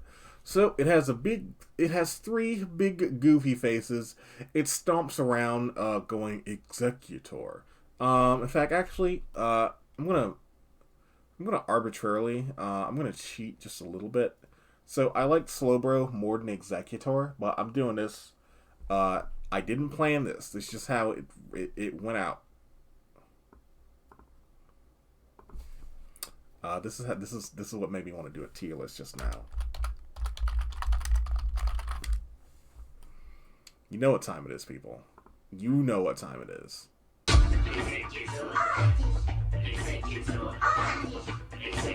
Yeah, there you go. So I'm putting that next to each other. So there you go. Looks pretty good. I really like Executor. I love that it marches around. I love that it marches around a little carefree. It seems like a very large Pokemon, so I love when a Pokemon is big, but also, just kind of meandering about. Similar to Slowbro in that regard. I like that it's a coconut tree, but I wish it's the things on its head looked a little bit more coconut in nature, or looked a little bit more palm tree in nature. But I like it. I like that it's very ambiguous and very monstrous, and I really, really love Alolan Executor. Just a big old silly guy. Cubone is a good Pokemon. I don't know why it has a cow skull specifically. I don't really know it's supposed to be underneath there. Probably, maybe a Kangaskhan, a little Kangaskhan, which would make sense, and I'm okay with. I don't know. It's okay. It's fine. I don't have strong feelings about Cubone, but I think it's cute. Maybe not as cute. No, I think it was right about there. Marowak, I kind of like that it's a design as Cubone, but a little bit more condensed. Well, I'm not 100% sure if I like it. I think they're about the same for me, but I'm going to put Marowak a little bit lower. So, I appreciate the implication that all Cubones have skulls at all times. And the reason why it's bone, the skull that Cubone wears, is a little bit worn for weary, isn't because it's the mother Marowak skull necessarily, but it's the skull the Marowak wears, right? So maybe it's not wearing the literal skull of its mother, but the skull that it sort of takes on, like its little hat skull, right? That's cool. I guess Marowak is sort of a toned down, beefed up Cubone. I guess that makes sense. It's okay. It's okay. I also really like a Alolan Marowak. It has a more ghostly, grim vibe to it. And I think you catch this guy in the Safari Zone, or you can. And I guess that's the kind of thing I can just see out in, like, a prairie, right? Boy, damn, we got a lot of these left. Jesus Christ. Well, you're gonna Well, I guess this is to make up for lost time, right? Yeah. Hitmonlee is a chicken nugget. But it does look very monstrous. The more monstrous something looks, kind of buys with me, the more I kind of like it. I like that it has long, stretchy arms. I like that it has 3 fingers. I like its eyes. It reminds me of that monster from Looney Tunes, the big hairy guy. I like its very strange feet. A Pokemon meant for kicking, yet its feet don't necessarily look just for kicking, but it's obvious that its posture does. It doesn't really seem to have any other features capable of fighting, except for its feet. So that's really cool. Hitmonchan, I think objectively is a way worse Pokemon than Hitmonlee, but I actually like it quite a bit. I think it's because of its skirt thing going on, right? I think I like it. Yeah, I think I like it more than Charmander. I like it more than... Yeah, I think I like it about the same as Poliwhirl. So I like that it's a boxing Pokemon. That's cool. I like that it's an abstraction of a boxer, but very obviously a boxer. It's built in with boxing gloves. I kind of like Pokemon with weird hands going on. I like that it uses the fact that it looks like it has no other way to fight outside of punches to kind of use that to have weak kicks, right? It's very obviously a Pokemon with very weak kicks, but it also looks very light on its feet, like how a boxer should be. I don't know how I feel about its head, though. Wait a minute, I do know, and bad. I don't like its head. But I like a Pokemon that's just a creature built for punching, but not necessarily in a way that I would expect. It's just a very abstract humanoid that's not really an animal. And I do appreciate some of these Pokemon that don't really seem to be a particular type of animal. But that's not true for Lickitung. Okay, so it has a big old tongue. It's just a big silly guy. I don't like him.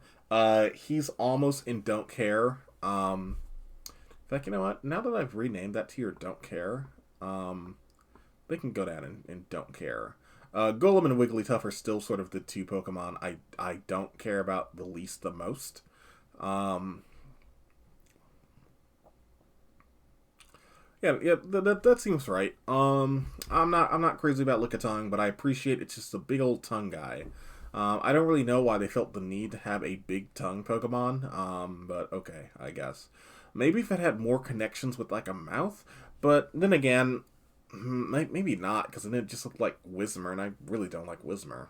Or Loudron, whatever it's called. Um, I both like and hate the color. This is a Pokemon I both like and hate.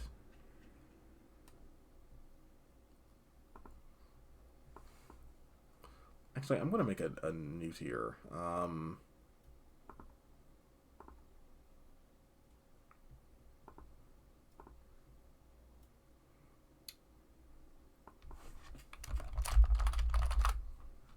No, I don't appreciate it.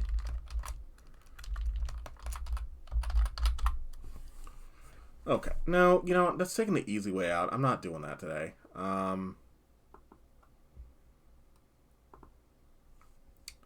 Okay, never mind. Just forget that. Coughing. Once again, I really like the man-made Pokemon. I like it a little bit more than Grimer. Wheezing. I really like Wheezing.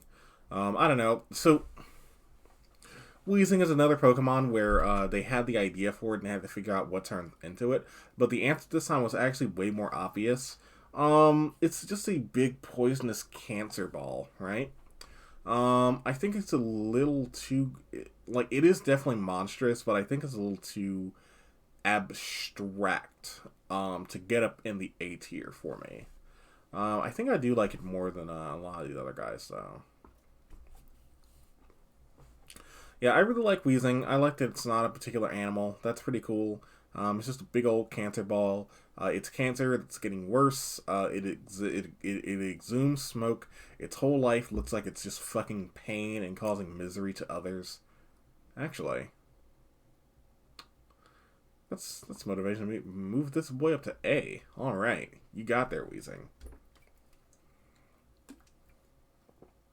This is just a Pokemon that kind of exists in the world of Pokemon, but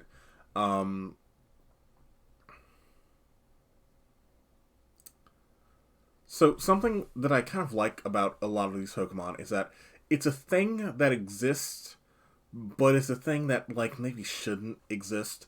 Like it's not good that we as a society have gotten to a point to where like we have Wheezing. But Wheezing exists now, and we have to deal with it. And I do appreciate that to some degree. There just is a big floating tumor that's exhuming toxic gas that we just kind of have to accept exists. Both as us, the consumer, looking at these Pokemon as fun little animals running around, and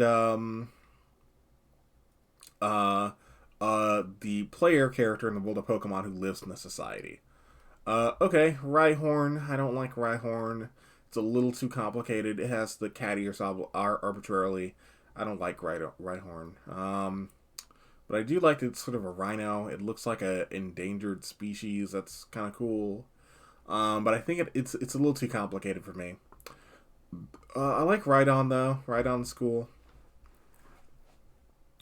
I think Rhyperior actually makes me appreciate Rhydon more. I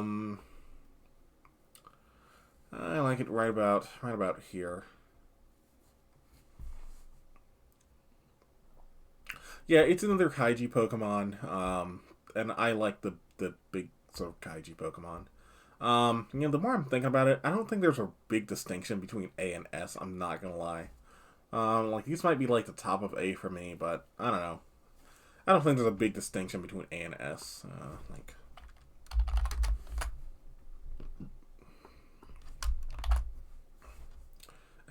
I think that might be kind of fair. Yeah, that seems reasonable.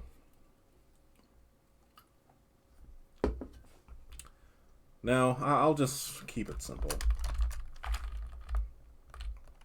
I'm having fun. Are you having fun? I'm having fun. Okay, Chansey. I don't like Chansey. I think I like Blissey more. I don't know. There's something about this thing that I don't like. I do care, but not that much. It's okay. I like that it has an egg. I like its little things. But Chansey is supposed to be some type of I think it's an Axolotl, I think, or maybe a Salamander. I'm not really sure. But it doesn't connect that very well. But I like what else it's about. I like that there's a medical Pokemon. Um, it's just a better Lickitung to me, basically. But I like Blissey, though, so we'll see.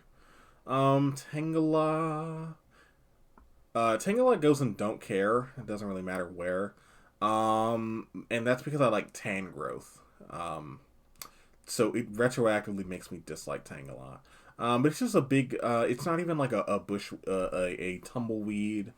Um, I think Tangela definitely goes and Don't Care because it should have been called Bumbleweed. Like, it has two little dumb feet and it's just a big old thing of vines. I think the reason I don't like it is that its vines don't read as very plant-like to me. They just read as blue ropes. So if I read it's more of like a vine thing, I'd like it more, but it doesn't, so I don't know what to say. But it does have that little black,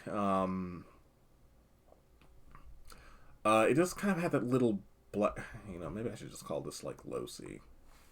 Maybe this is D. I guess this is D, okay. No, that's not true. The Pokemon here in D, like, a Gen 1D and a Gen 6D are two different Ds. You're going to have to know that going forward. I'm not going to change it.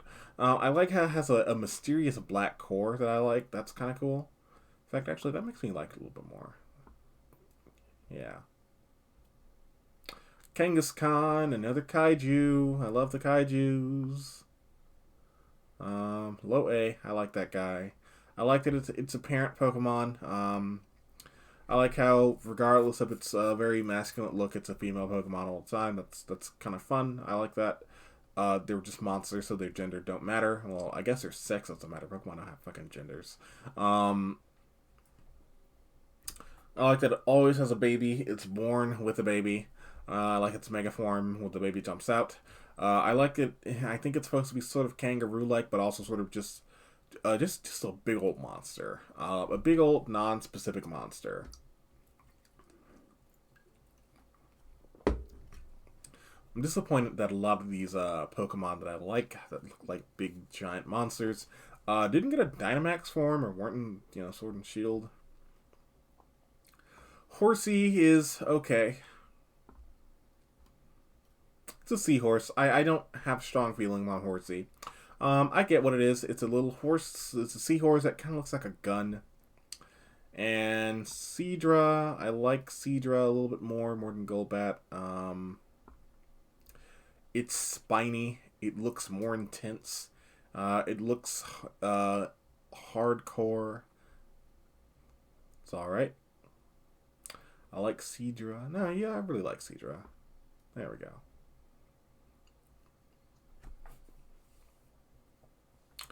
Goldeen. I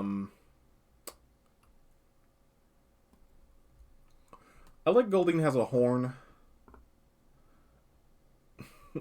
That's all I have to say about Goldeen. I don't know. It doesn't look it looks a little too frilly to me, I guess. I like Seaking. Everything about it just seems a little bit off. And the older I get, the more I appreciate that.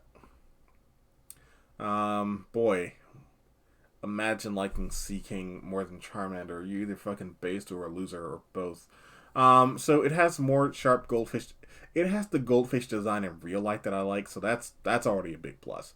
I like the brilliant shade of orange. I like its stupid fucking mohawk. I like its big realistic fish eyes and its giant horn. I like that it seems to have giant teeth. I don't know. This guy just seems like a big old silly guy. Something about it is charming.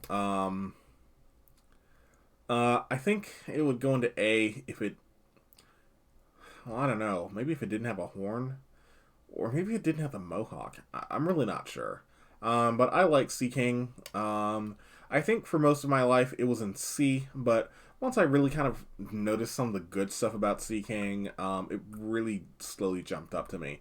Because I like when Pokemon are very monstrous and have a lot going on, but I can kind of tell what it is. I mean, it's the king of, you know, these regular fish Pokemon, right?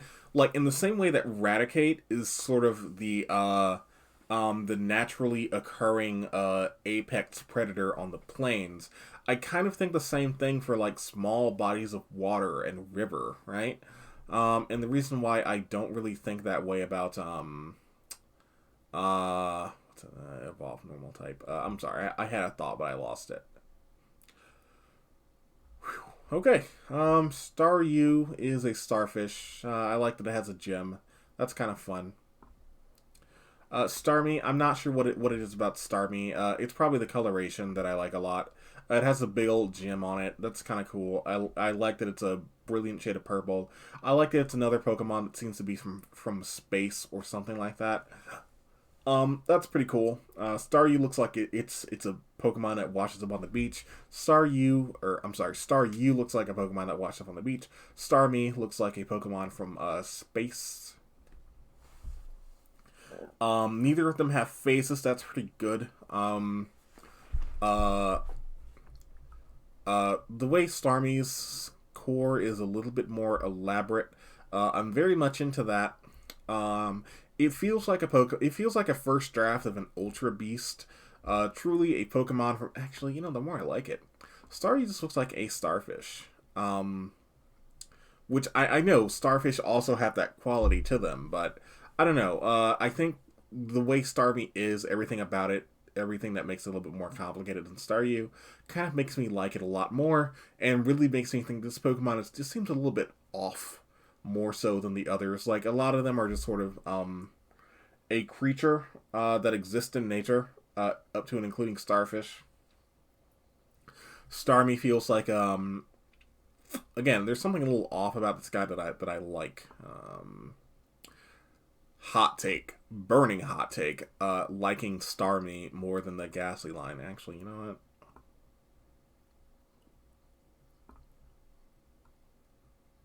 what? Yep, seems right to me. Okay. Mr. Mime, I don't know. I think I do know. I love and hate Mr. Mime, so it's at the top of C tier. I hate that it's this horrible looking monster, but I also love that it's this horrible looking monster. It's a mime, but it's not black and white. I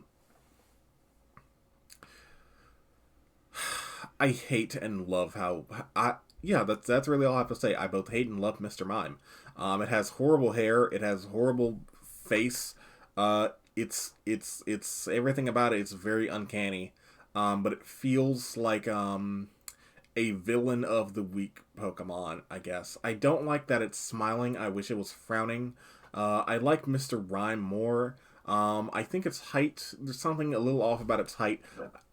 Maybe it's the knees I don't like. I think it's its legs and appendages. Like, maybe if this thing had a party hat, and maybe more baggy circus clothes, I'd really appreciate that.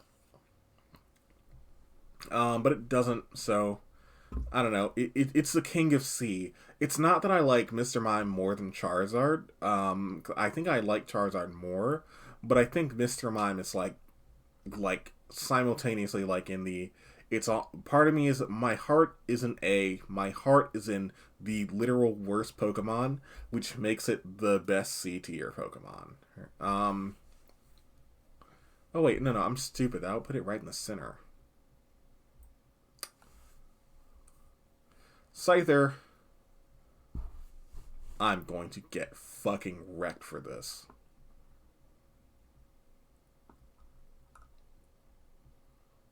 It's okay. I like Scyther. I get why people like Scyther. It's a fast sword guy. That's pretty cool. It's zipping around. I just don't really have any strong feelings about Scyther. I understand why people really enjoy Scyther. But it's just not for me, I guess. It has everything I like about it, but I think it's the very first Pokemon that intentionally felt cool. And generally speaking, I just don't like Pokemon that feel cool. Jinx.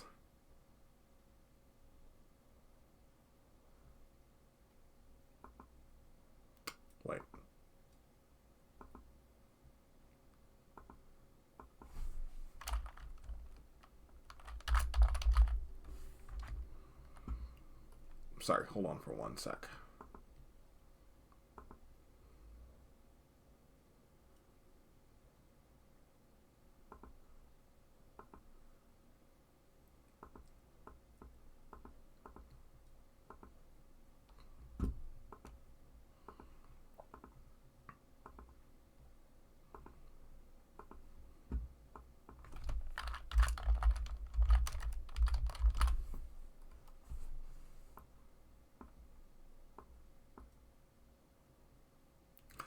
No, but in all seriousness, so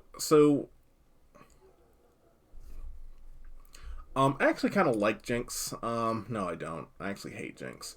I actually appreciate Jinx. In theory, right? So I'm going to ignore the blackface for a second.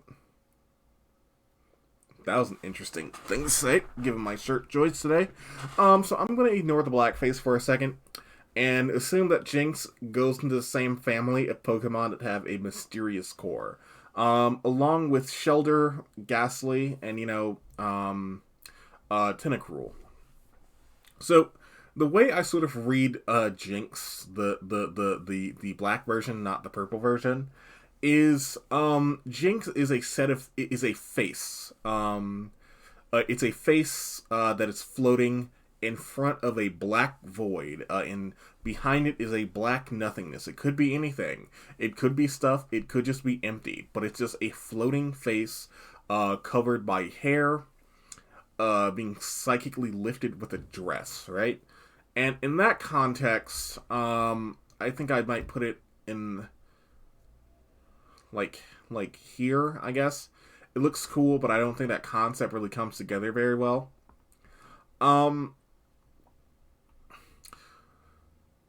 But I think Jinx might actually be the worst Pokemon, actually, despite me appreciating, that aspect of it. That could, arguably be a very ghost-like quality. Because it's the one that fucked up the most on me looking at it and being able to tell what it is, right? So instead of me looking at it and thinking, oh, this is like some type of cursed opera dress, right? Like some type of cursed Valkyrie. That's why it's an ice type, like it's a Valkyrie from like Norse mythology. Or an opera singer or something. I look at it and go, that's racist. And that means your design was incredibly bad. I'm not like angry about Jinx or anything like that. I honestly don't think they did it on purpose or anything. I feel like my interpretation of Jinx is the correct one, where it's a face floating in a void, or it shares a that kind of black void core family with a Cloyster, Ghastly, and all those guys. But it certainly goofed up the most. So there we go. It's going in the black face tier, which is also code face for F. In fact, I'm gonna just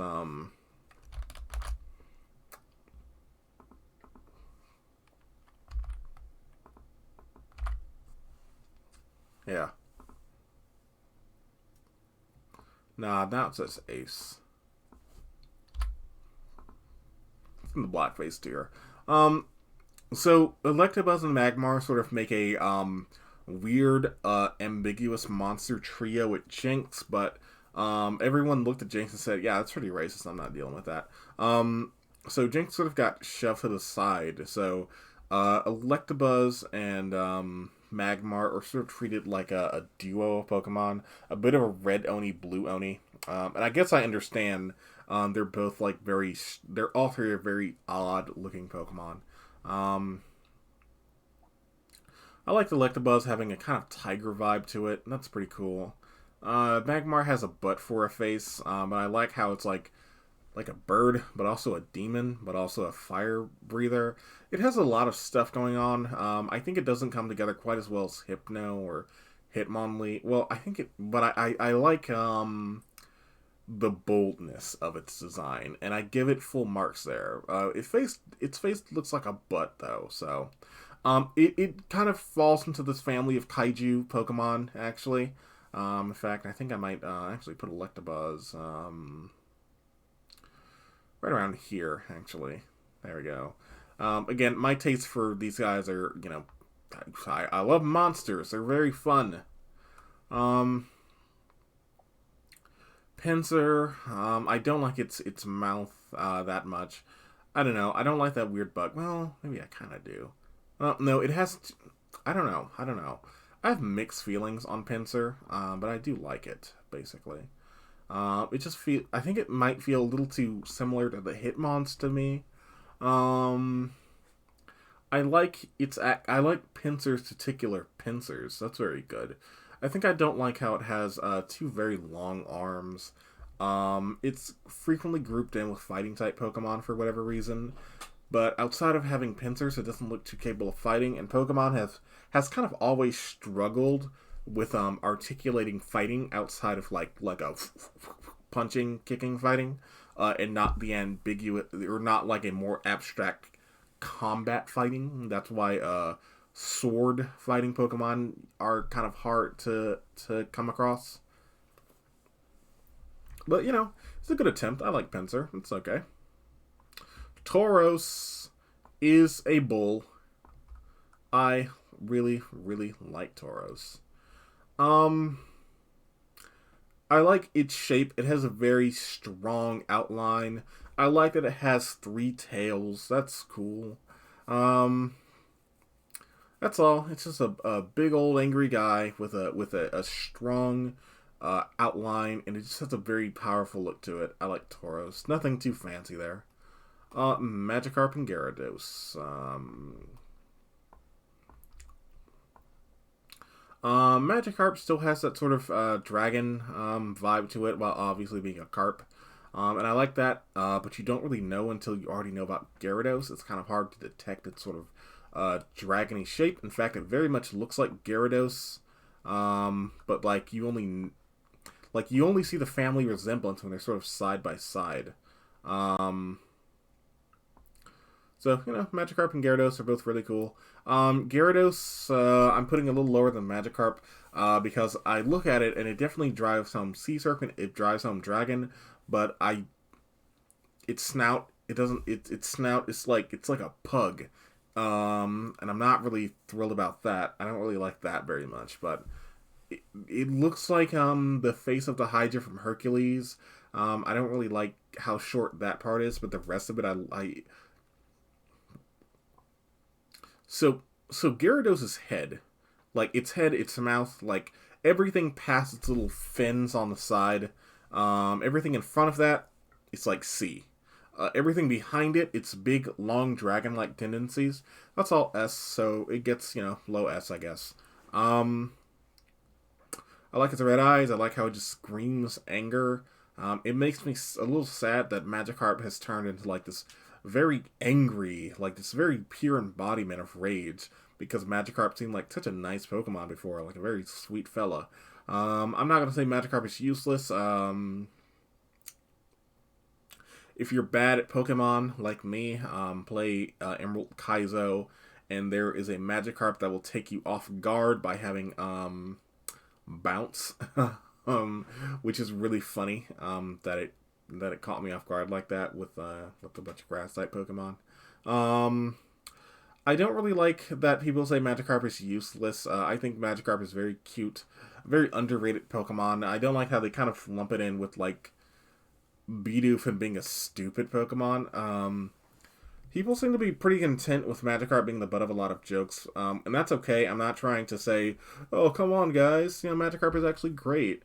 But I think Magikarp is very cute, and I appreciate it. It's very hapless, very helpless, but not stupid.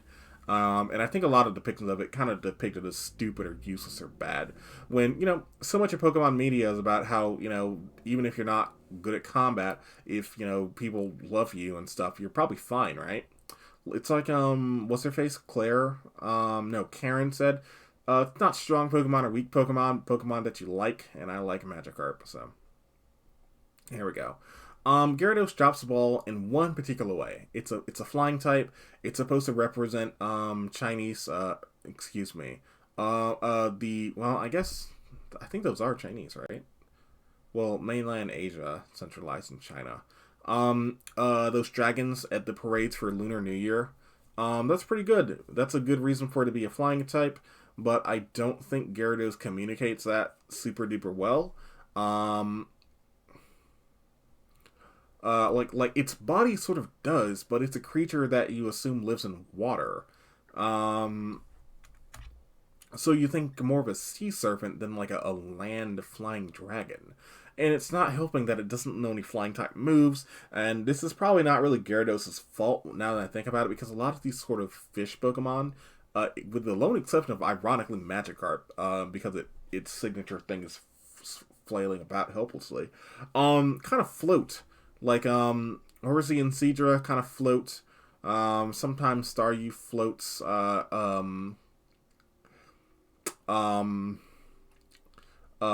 Horsey and Seaking float. Lapras, I really like Lapras. It's a Loch Ness monster. And that's when Lapras showed up. It was Friday. It was Friday morning, right? I'm in fourth grade. It's Friday morning. I've called in sick from school because my mom was really nice. It was the day after my birthday. It's happening.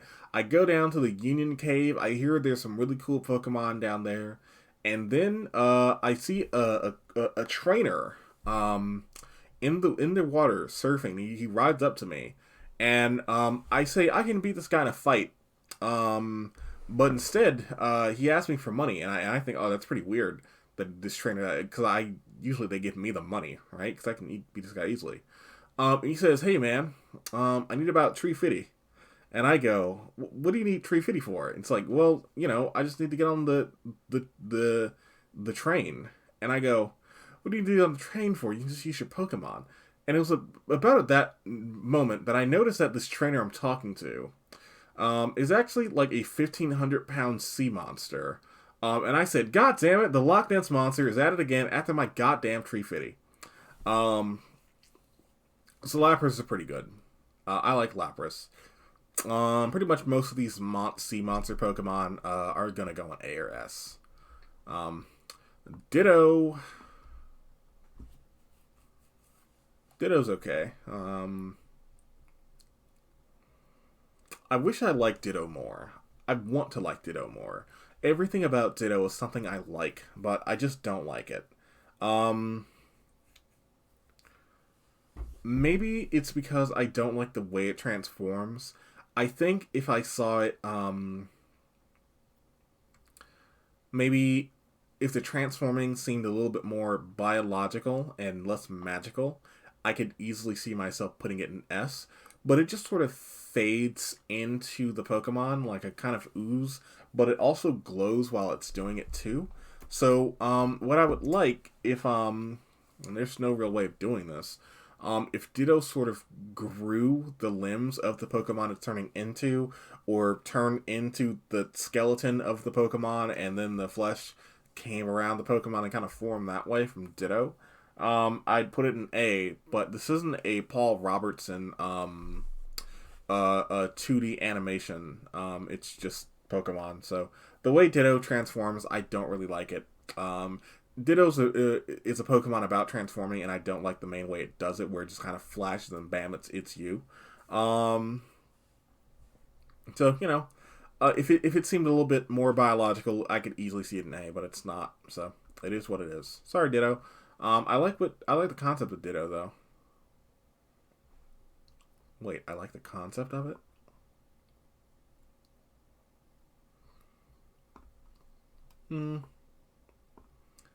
Yeah, that seems reasonable. And Ditto is another one of these biological monstrosity Pokemon, and those are cool. Eevee is a cute animal. It has a lot of stuff going on. It has very good proportions for what it is, and that's very cute. That's kind of what sells me on like some of these cute Pokemon are their proportions. Maybe that's why I like it more than Charmander. But maybe I like it about as much as Blastoise actually. Yeah, that seems good. Vaporeon, I really like Vaporeon. They managed to get me with an aquatic animal that has fish-like qualities. That's very good. It has 4 legs and also a tail, and that looks a little weird. But when it's sitting down, it looks really good. It's another Pokemon that looks better in 2D than 3D. It has a lion's mane that's a fish. That's pretty cool. It has spines that are also fish-like. Very good Pokemon. Has a lot of mermaid qualities. It's very fun. Jolteon is a Pokemon that I like as a party member, but not so much as a Pokemon. In fact, it's totally possible that I'm putting it in C because I don't want to put it in Don't Care. But I just like it that much as a party member, I suppose. Like, do I even like it more than Jolteon? Or more than Nidoqueen? Not really. No, but I definitely like it more than the Nidoran, so... yeah, that seems fair. That seems good. Nah, I like it more than Weedle. I definitely like it more than... Oh, I didn't really adjust Weedle's place. I like Paris more than Weedle. Flareon, another one I have mixed feelings on. It's kind of hard to do these EVs. It's hard for Pokemon I feel mechanically very invested in. I managed to overcome it with Onyx because I saw some really cool fan art like a decade ago where it was like covered in moss and shit. Flareon it has a stronger design than Jolteon, for sure. It's very cute. But a very statistically bad Pokemon, but I do appreciate it, though. I think I like it more than Charmander, but I think I like it about as much as Seaking. Mind you, I just actively like Seaking. Porygon 2, the only Pokemon I'm probably going to get tattooed on my fucking body. Absolutely. Number 1, you've waited for it. He's finally here. Porygon, he's my boy. Excellent Pokemon. The best one. I don't even want to do this list anymore because we finally got the Porygon. This was all an elaborate hoax for me to get to talk about how much I love Porygon. Okay, so 1, it's an origami bird. 2, there's a card called Cool Porygon. I think it's one of the few Pokemon cards that have, like, more than just the Pokemon name on it, outside of, like, Light and Dark and Rocket, I think. No other Pokemon are cool. I like its big old head. That's very cute. It's an origami bird. That's very cute. Very cute. It's a Nintendo 64 model. That's pretty good. It was made inside of a computer. So finally, among all of these man-made Pokemon, like Ditto, that was an accident of cloning, probably. Grimer, which is like sludge. Coughing, which is just a big ball of cancer. Or Magnemite, that's just sort of a scrap metal that's taken on sentience. Porygon is one of the few person-made artificial Pokemon that came about by human intervention. By the way, I don't know if the lore I'm saying is real. Nintendo would deny it. They're probably denying it now. But, you know, based on, like, the lore of Pokemon in the 90s and what conclusions I can draw based on the designs, that's what I'm going with. Porygon is the only one that seems to be for the greater positive of the world, I guess. Making a digital Pokemon that exists inside of cyberspace and also real life. I'm not a big fan of children, so it was fun that I'm not gonna go there. Okay, that's fine. You know the episode of Pokemon I'm talking about. It started in that. I'm not gonna make that joke though. There might be kids watching, and I love all of you as friends, parasocially. So you love me, and I love you as a viewer number. But jokes aside, I really like Porygon. I really love what it's about. I love its little polygon shape. There's something very timeless and timely to it. It's truly the Vaporwave Pokemon. I like that it's one of the relatively few special attacking normal types. That's very fun, and that makes sense because it's, you know, a piece of data. Porygon is definitely one of my favorite. Probably the one I'm gonna get tattooed. The only things closer to Porygon are maybe Galarian, Zigzagoon, and Murkrow. Very good. The best Pokemon. For a long time, I actually didn't like Porygon. It's kind of a recent occurrence for me liking Porygon so much, but it's the best Pokemon. So there we go. Omastar, it's fine. It's okay. It's just a fossil. It's just an Almanite. Well, I guess the Pokemon is called Almanite. I don't like how it only uses two of its appendages. I don't like that its tendrils are a little short. I think Lord Helix is the Pokemon it was meant to be, and they had to figure out what turns into that kind of monstrosity. Another Pokemon I think would look really good as a Kaiju. I'm noticing that, like, B tier is like A tier, but also C with a Pokemon I just kind of like, but don't really have strong reasons for why. I don't like it more than Shoulder, but I think I like it more than yeah, that seems right. I kind of like these sea animal Pokemon. I appreciate the first fossil Pokemon were not dinosaurs, and they waited a long ass time to spring that one on us. I like that it has a beak. That's cool. I like that its sprite sort of dances. It has more tendrils, and it has a bunch of little horns. You know how much I love the little tiny horns. That's pretty cool. I like that. Kabuto. It's in B. It's cool. I like Kabuto. I like its little red eyes. That's really the saving grace of Kabuto. It's the little red eyes. Again, I really like the Pokemon with a black core in them. Kabutops is a Pokemon I really enjoy. It's the one I like more than where most people would put Scizor, I think I put Kabutops because its top part, it's just a Kabuto. It's just a what are those called? A flat crab? No, that's not what they're called. I don't know what they're called. I'm tired. It's just a big crab. That's pretty cool. But it also has cool samurai arms. I don't know. I think it's the fact that it's similar to me to Scyther, but distinctively less cool. Makes it more cool, and it's also a fossil. That's fun. I like that. And again, it seems to be more of an apex predator type Pokemon of whatever ancient Pokemon land looked like. So that's fun. Aerodactyl.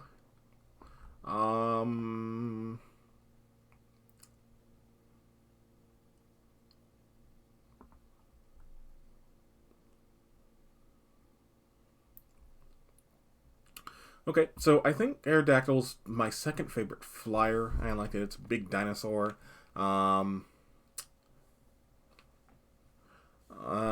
It's a gargoyle. It's sort of like a gargoyle because it's made of stone, but it's like a big old bird monster guy. That's pretty cool. I like that. In fact, I didn't really notice it was a gargoyle until I said it just now. That actually makes me like it a lot more. Yeah, maybe it is fine about where it is. Yeah, that seems about right. It's another Pokemon where it will be cool as a giant monster, so that's fun. I don't really... again, a lot of these B tier Pokemon are just ones that I have a kind of gut initial feeling on, and just kind of roll with it. So, there we go. Snorlax is definitely some prime, at least A. We haven't had an A Pokemon in a while, I think. I just kind of like these big old guys. He's one of the big strong fellas that's also cute. I think pulls that off pretty well. I really like Snorlax. I think the more they kind of try to streamline Snorlax's design, the less I like it. Like this design I'm not super fond of. But I like Snorlax. He's just a big old guy. A very simple design, but you can tell he's obviously a very strong Pokemon. I feel like I have very gendered taste in Pokemon. Where I just prefer these very strong, semi-masculine looking ones. Well, except for I like Porygon and Bulbasaur. But yeah, Yeah, I like Snorlax. He's a big old eat man, and he's just kind of big. He's just a big, naturally occurring, large Pokemon. Like, there's nothing especially special about him. He's just a very large Pokemon. He wasn't designed to be a world-ending kaiju, but he just kind of is that size and is that kind of Pokemon, because he's just sort of like that. Like a lot of these other sort of I've been calling monstrous Pokemon, they look like they were designed to be cool monsters, but this one is just a guy who just sort of exists in this world already, and it's, you know, very small and soft in theory, like Oddish or Squirtle, except for it's just big instead of, you know, starting from an endpoint of I need a big monster like Nidoking, I need a majestic legendary, you know, Pokemon like Arcanine. No, he's just a big old dude. I appreciate that in a similar way to Lapras as well. Lapras has cranked up the monstrousness a little bit, but you know, they're both, like, you know, very cute but still very obviously powerful Pokemon, and I really appreciate that about them.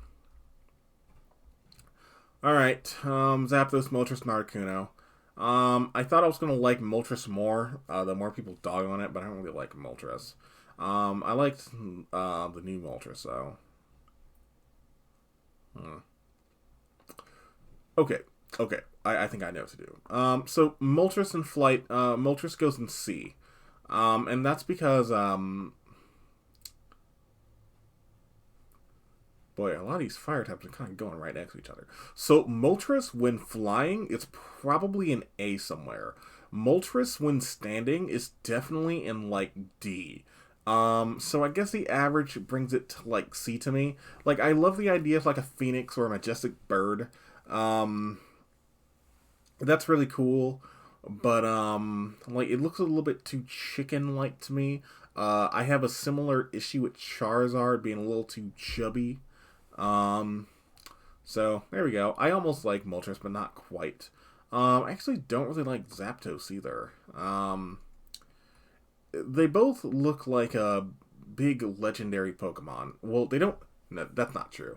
They both look like big rare Pokemon, but they don't look like legends. They look like the kind of thing that, like, you tell your friends and no one believes you. I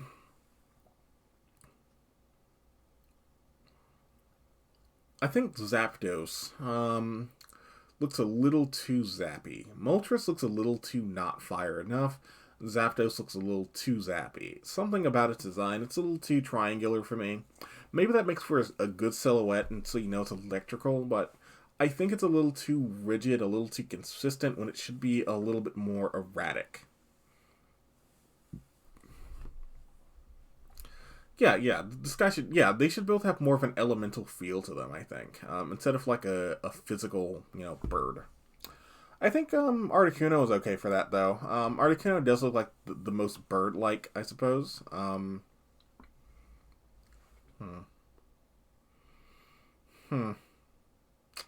don't think I like Jolteon more than these other two. I mean, I do like Jolteon more, rather. Excuse me.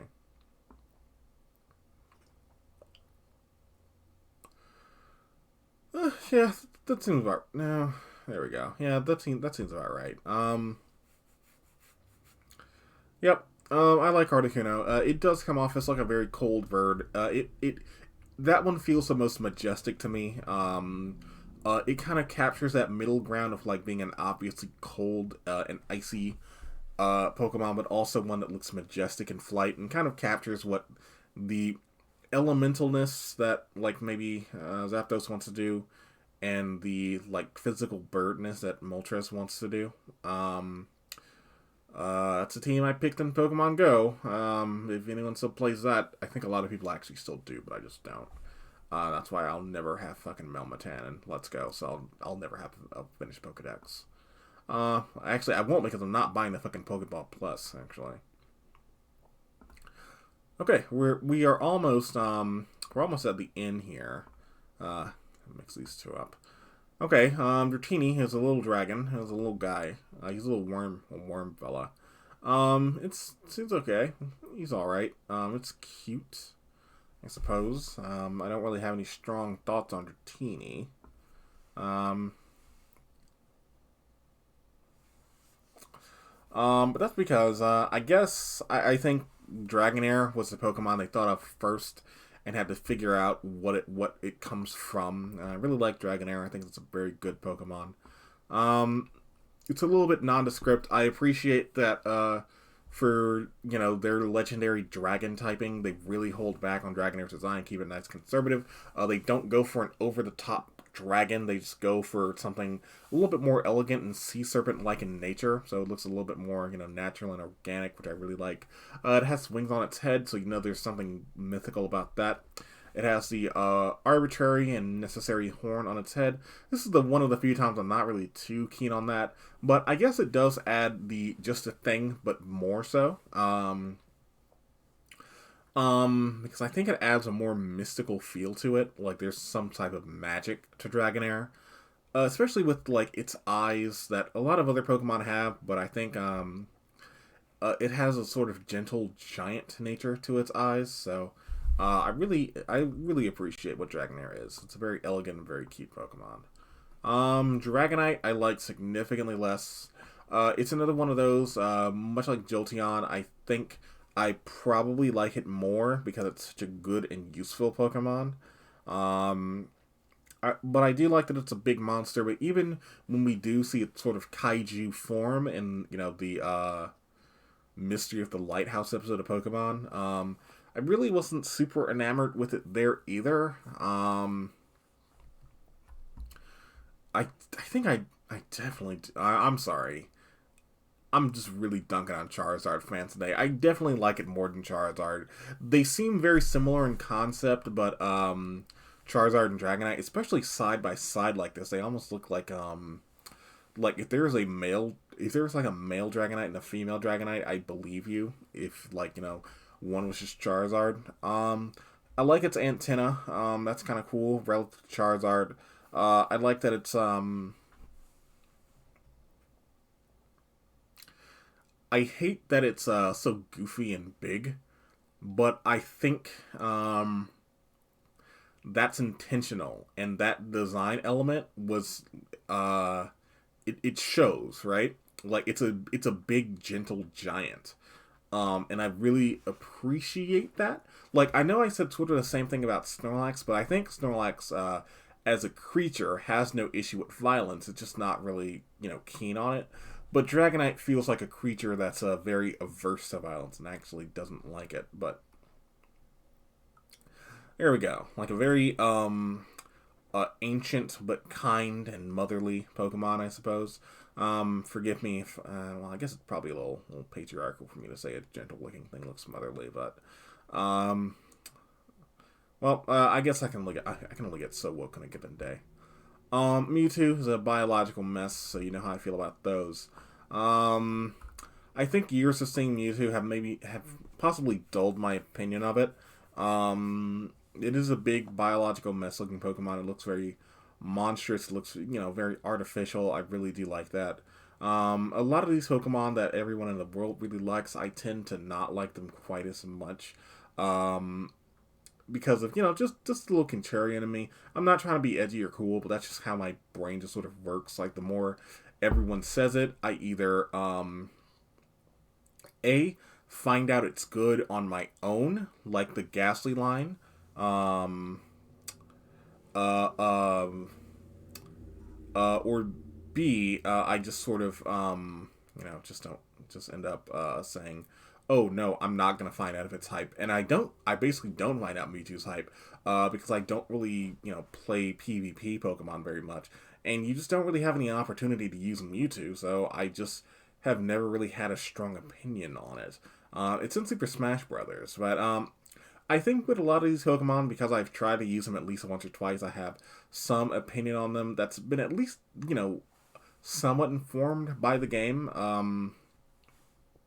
Even though I did come in this saying I don't want that. Mewtwo is one of those ones where I just don't, because everyone already likes Mewtwo, and I've just never really had the opportunity to use Mewtwo, so I have no real reason to re-examine my views on Mewtwo, right? So, honestly, I feel like it deserves to go in S, but I'm just not wild about it. So just, you know, it's an A, I guess. Um, uh, Mew kind of goes into a sort of similar camp as Mewtwo. Um,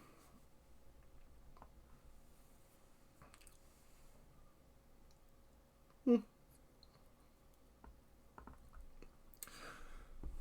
Okay, so I think its design is a little bit too cute, maybe. I don't know. So it's supposed to be like, okay, so all Pokemon have the fucking cat ears, right?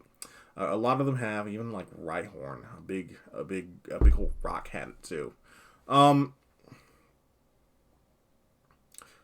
so Mew is a big old pink, well, a small old pink guy from ancient times. It's an ancient Pokemon.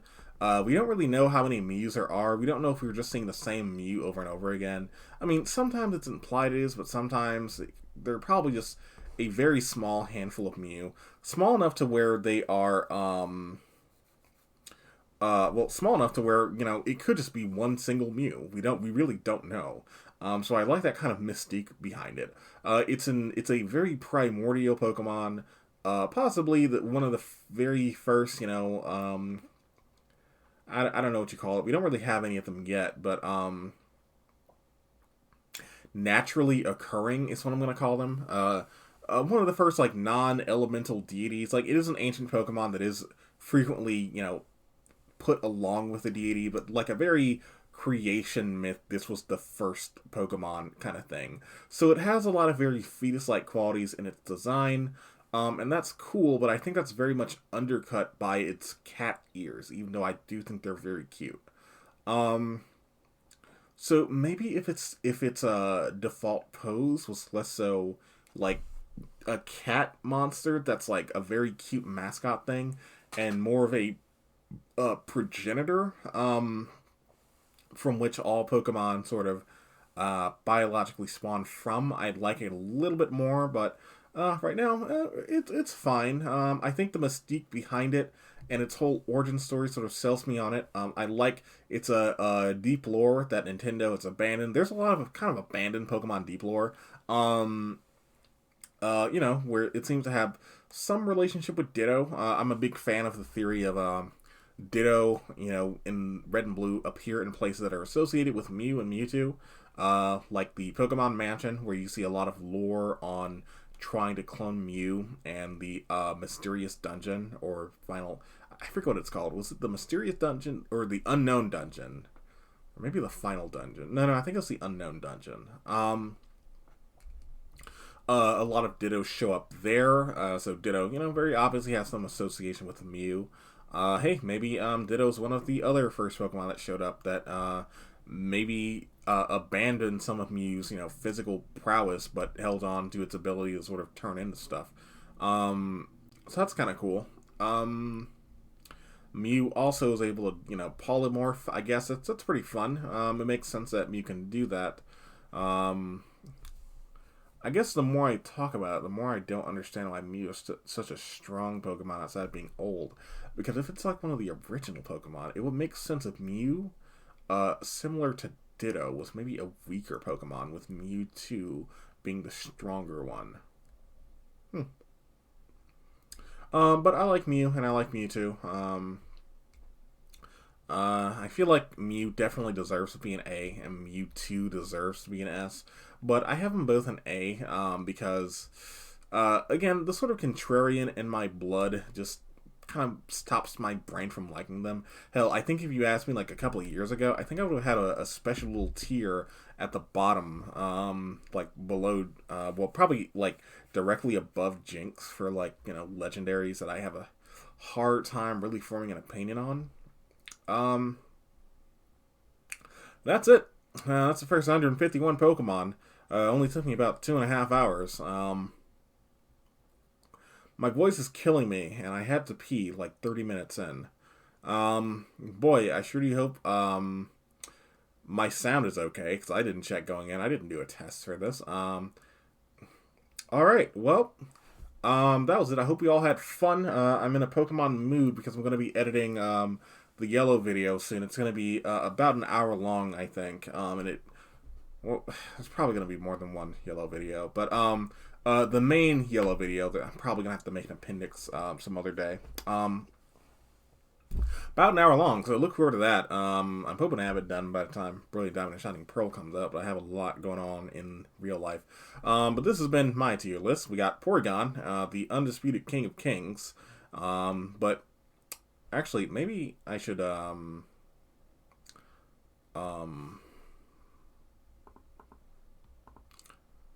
this one is not so much a joke, but real.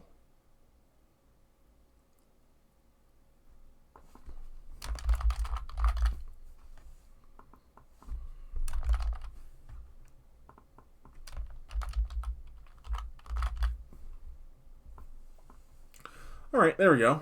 The undisputed king of kings, Porygon in Porygon tier. But for other fare, I guess I like Bulbasaur the most. Okay, there we go.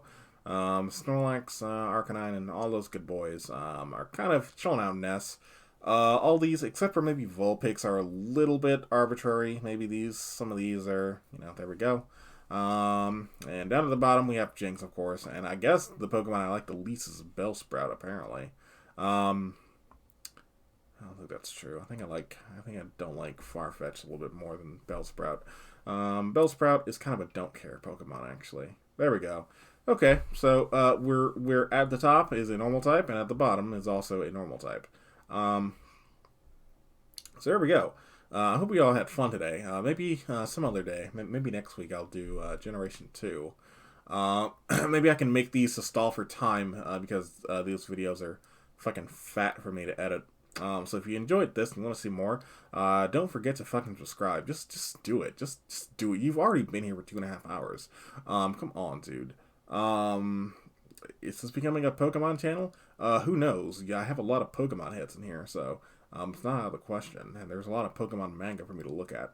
So until next time, follow me on things and do your thing and have a good day. Put your mask on, and get vaccinated, kids.